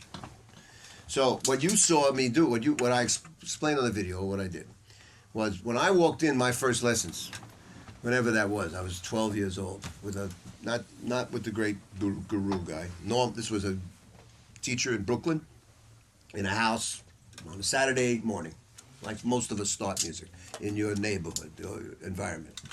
He never said a word to me about the bottom lip for 4 years. Mr. Shapiro, nicest cat in the world. Gentle, nice guy. He just gave me book after book after book. I learned to read. I learned to transpose up a step. Thank you. I didn't know what I was doing, but I learned it, of course. And most of all, he never said a word about sound or about what was going on up here. So when I went to Joe Allard, finally to the master teacher, he said, you think you're playing clarinet? That ain't no damn clarinet. Does that look like a clarinet? I said, no, I hate the fucking clarinet. He said, because he was a clarinet player, basically. I said, he said, well, clarinet, you play like that. You play more down, but look at this, I can't do that. I mean, the tenor, the way the saxophone is, soprano has a bit of that clarinet shit. That's why soprano's a little funny, because we get into this clarinet thing. But here, we got this thing coming in straight. So we need to have the lip adjustable and flexible. He said, your lip is too rigid, stiff, and what we say thin. Fat lip. Now, when you have a lesson like that, and I had it 30, I mean, every lesson was the same with Joe. He did the same thing over and over again. He did the overtones and he did the lip, and I don't know what else to do. You know, I didn't have classical with him, so I didn't need to do repertoire. I mean, I didn't understand what he meant with the bottom lip, because that was not really so natural. It was more, I was thinking that this is natural. This. And when I would leave the lesson, I'd say, get the bottom lip out more. What does he mean? So one day I finally asked him, this is years later, this is when I wrote this book in English, late 70s, early 80s. I asked him, is there any way that when a student leaves you and goes home, that he, she, can remember how much bottom lip? And here we go back to that picture of Crescent, of me trying to look like Coltrane. Bottom lip. Now, I don't think that's going to happen between an African cat and a cat from Eastern Europe. You dig what I mean? This is not going to be, we ain't from the same tribe, you know, and neither are you. Nobody's alike. Nobody has the same bottom lip. So how do you make a point that would be, we say, ecumenical, would be good for everybody? And he said, okay, say the letter V. Say a few times, V. Also F, F. What happens? Describe to me what you're doing with your lips and teeth. Can you say it in words in English?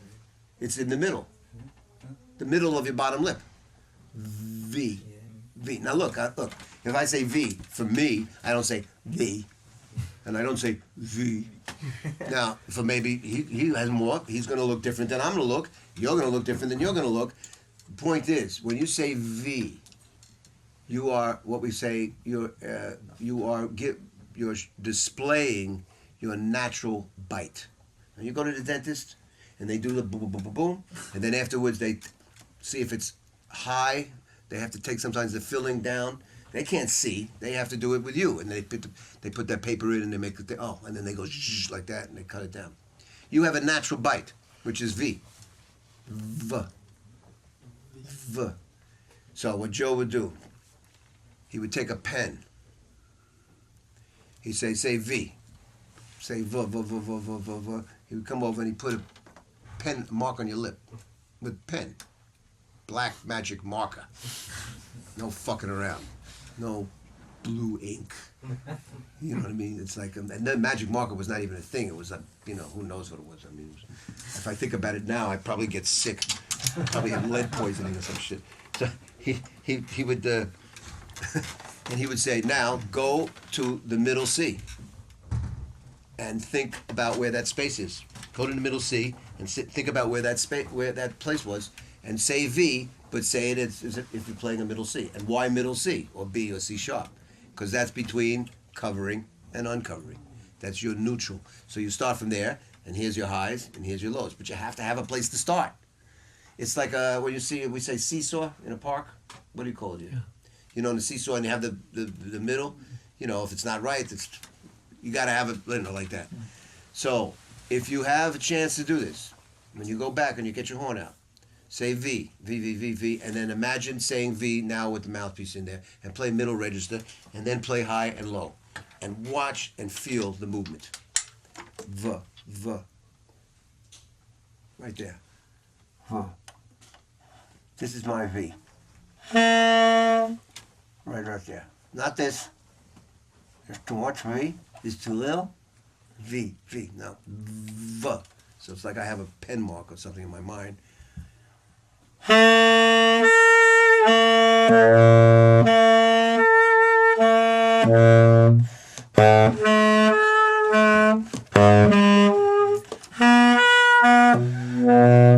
Not this. For me, this is not good. And this is not good. You see it? And I'll tell you, just like my friend told you, this is the biggest difference in your sound in 1 second that you'll probably ever feel.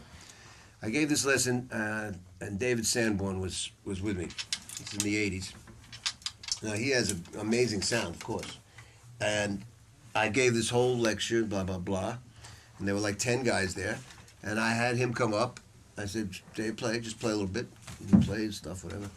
I said, just for me, for now, could you put more lip rolled out?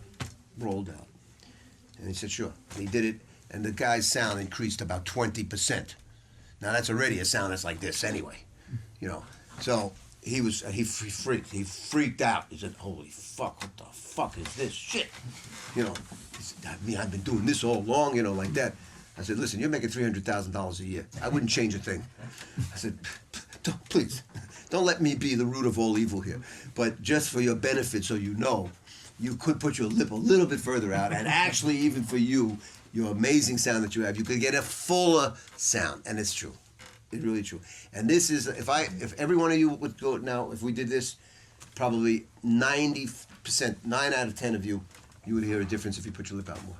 So what you found out about is important to try at home. And remember, you can't look at a mirror, you just got to feel it, but the main thing is put it out a little bit. If you play flute, you know how you play flute. You uncover and cover. It's exactly the same. Yeah. The bottom lip is uncovering the hole. We do the same thing on the reed. And that's the bottom lip. So that's very important. And the last thing with the letter is this, the back of the tongue. Ah, ooh, E, I. All the vowels, French, right? Vowels. A, E. Let's do it. Everybody with me. A, E, I, O, ooh. Ooh is a big one for you guys. You use that a lot. We go U. We would go U, okay? So A, where's your back of your tongue? Think about it. A, E, different, right? Slightly. I, kind of in the middle, you know. O, E, U, it's kind of like that. Now listen to me sing.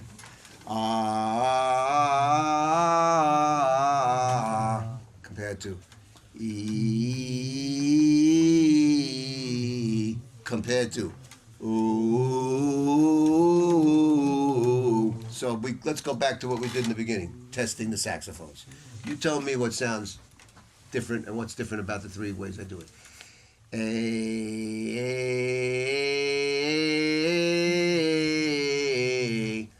E,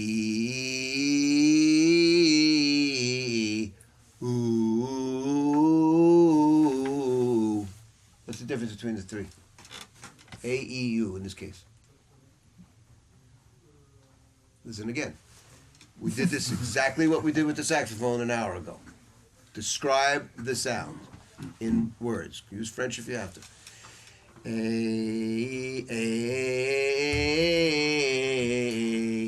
E, ooh. What's the difference between the 1, 2, and 3? The opening of the throat. Sound. No, not what I'm doing, how it sounds. No difference? Okay, listen to this. You guys gotta wake up, man. Gotta wake the fuck up.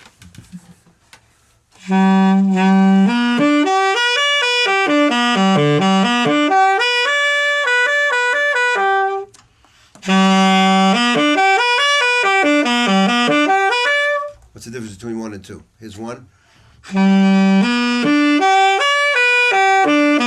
Here's 2.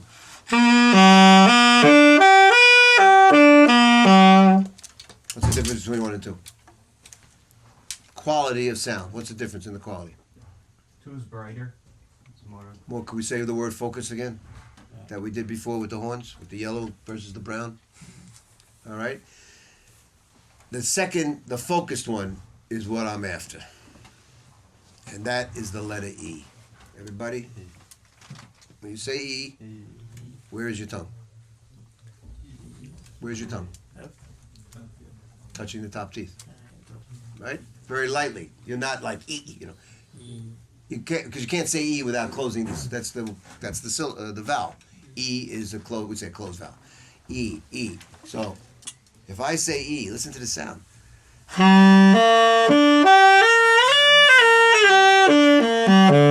Especially when I go high, because that's when you can really hear it.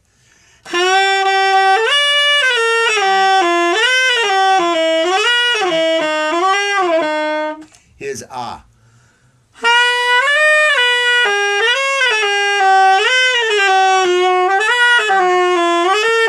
E. Ah. You hear the difference? Yeah. So, when you go home, brothers, check out the letter E. Because most of you don't use the letter E. And that's what is the difference between the passive and the, what's the word, active and inactive tongue. Inactive tongue. When you sleep, your tongue is inactive. You're not talking. Maybe you're talking in your sleep. I don't know. I hear my old lady talking sometimes. I can't hear. I don't know what the fuck she's saying. You know, it sounds like alien shit. But you're basically not talking when you're sleeping. That's the inactive position. It means the tongue is laying down in the oral cavity like a dead piece of meat. Boom, like that. Okay? The active position is E. I'm actually doing something, which is I'm touching the teeth on the sides. You want the active position.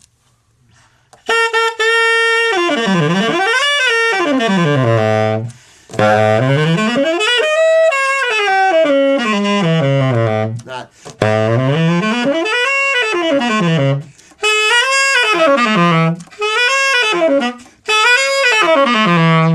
So that adds a focus. Now, remember, these are not rules. These are guidelines. All rules are meant to be broken in the service of art. I can stand on my fucking head if it helps me play. I don't give a shit. I don't need E all the time, but I should know I can do it. Because listen to me be able to change it, because I change it all the time.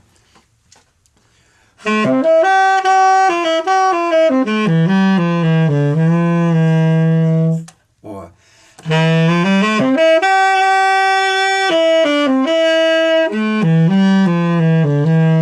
back to the inactive.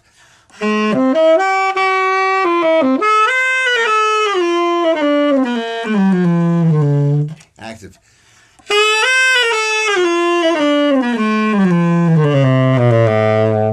And about 15 different shades of gray in between.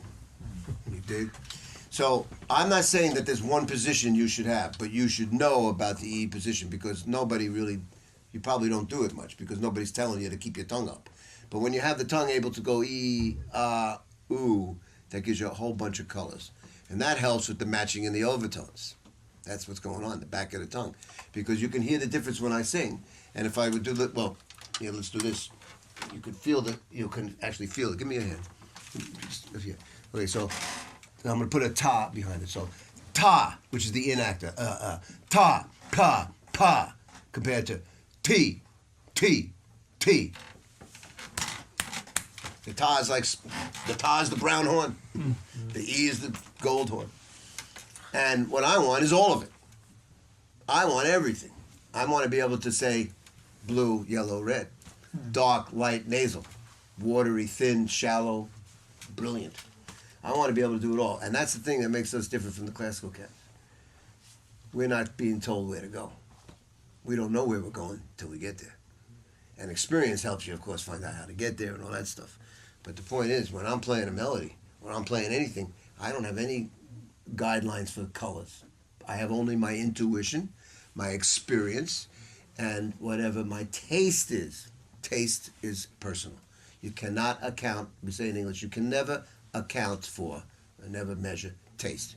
If something is salt to you and sweet to you, what can I say? I mean, that's how you feel it, taste it.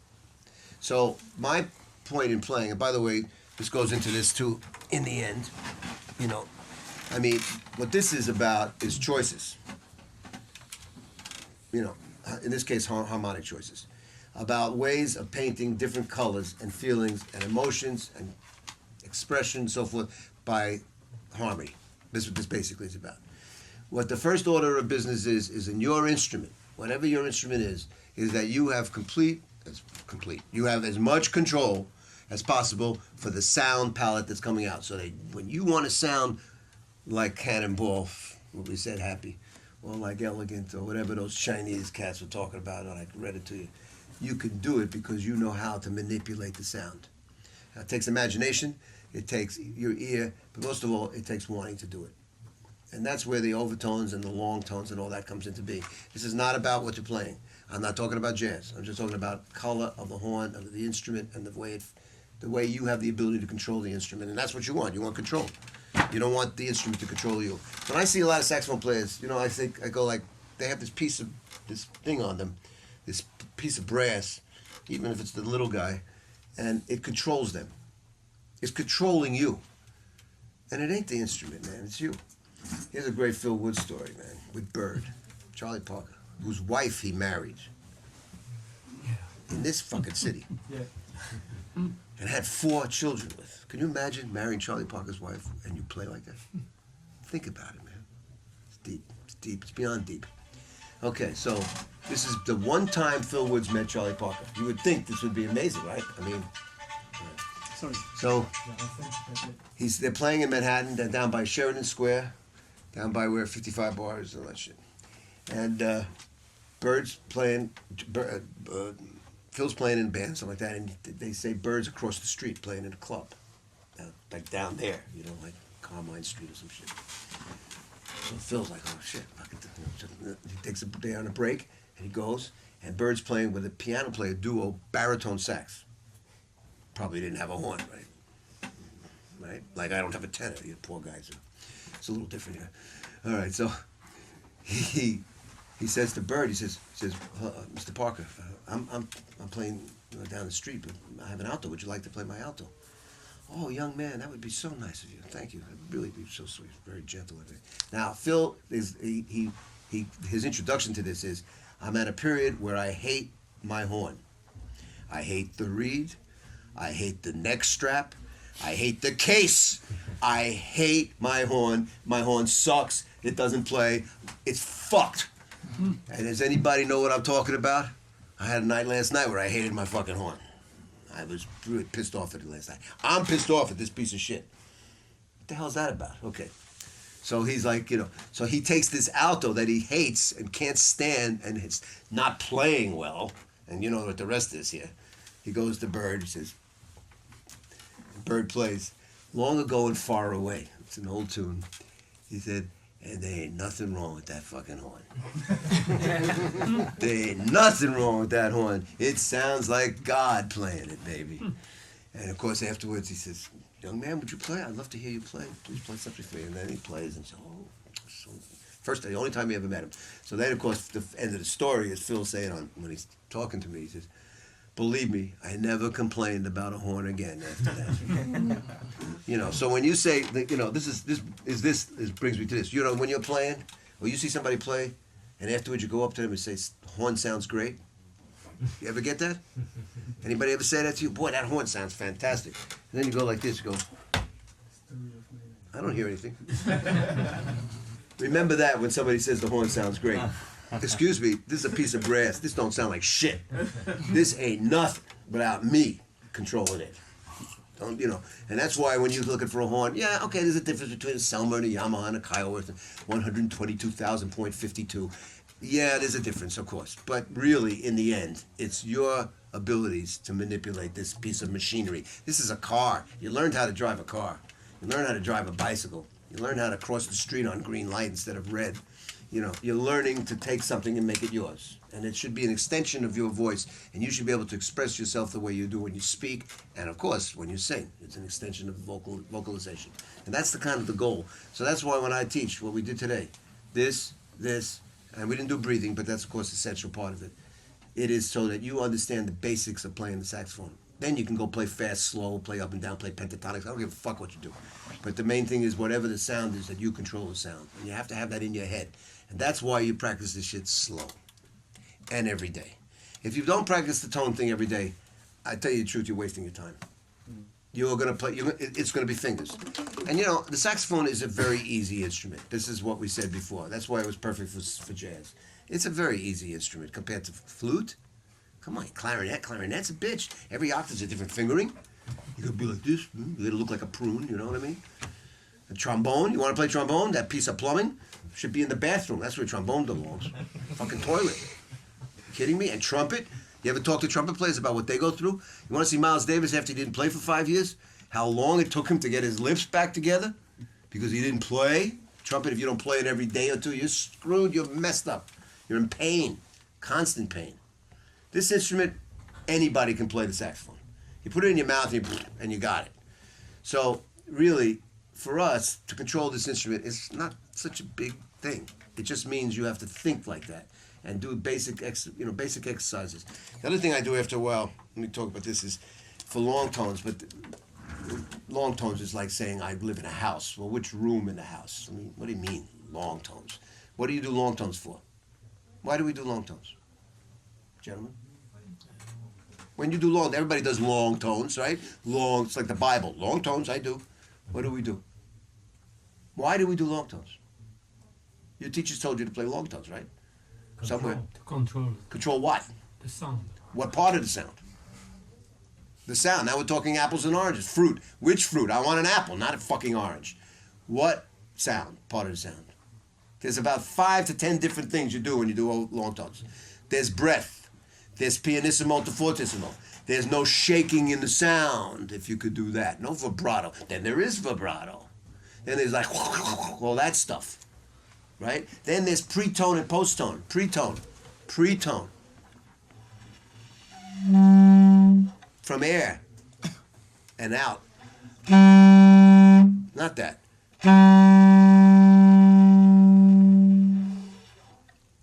So sometimes I do long tones just for that. Long tones are supposed to be for one specific thing at a time. You don't do long tones just for sound. That's like saying it's too general. You have to be specific. Which is it going to be for today? So here's how I do long tones for this matching exercise. After I do the matching for a while, I'm going to go in real time now with real fingerings, not the overtone fingerings. And I'm going to try to match my second note to my first note, whatever that may be. So let's say we do minor thirds for now.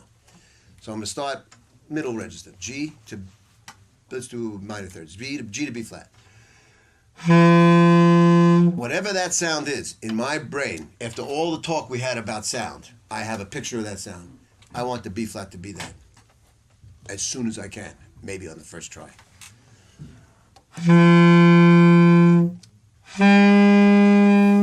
Not bad.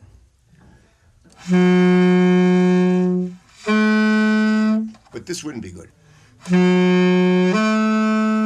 That's not the same. That's not the same.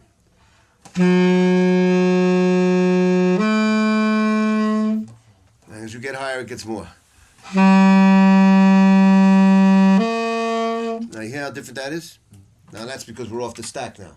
We're into C, right? And C is really not a lot of vibration. So I really have to work to get the C to sound like the A.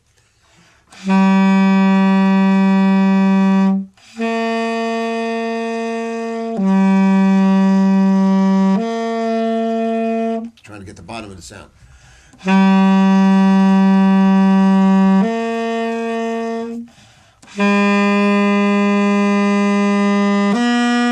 That's not too bad. Open B flat, D flat could be rough. Oh, it's a different sound now, B flat. Okay, got to deal with it.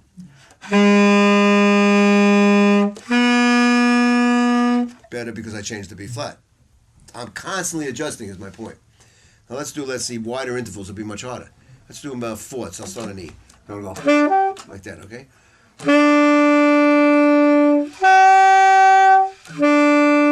There's like a ringiness to the E. It has like a shine to it. And the A feels kind of flat, no personality.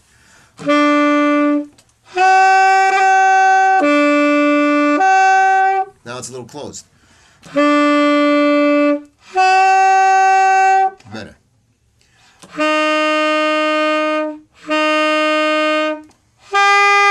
Too bright.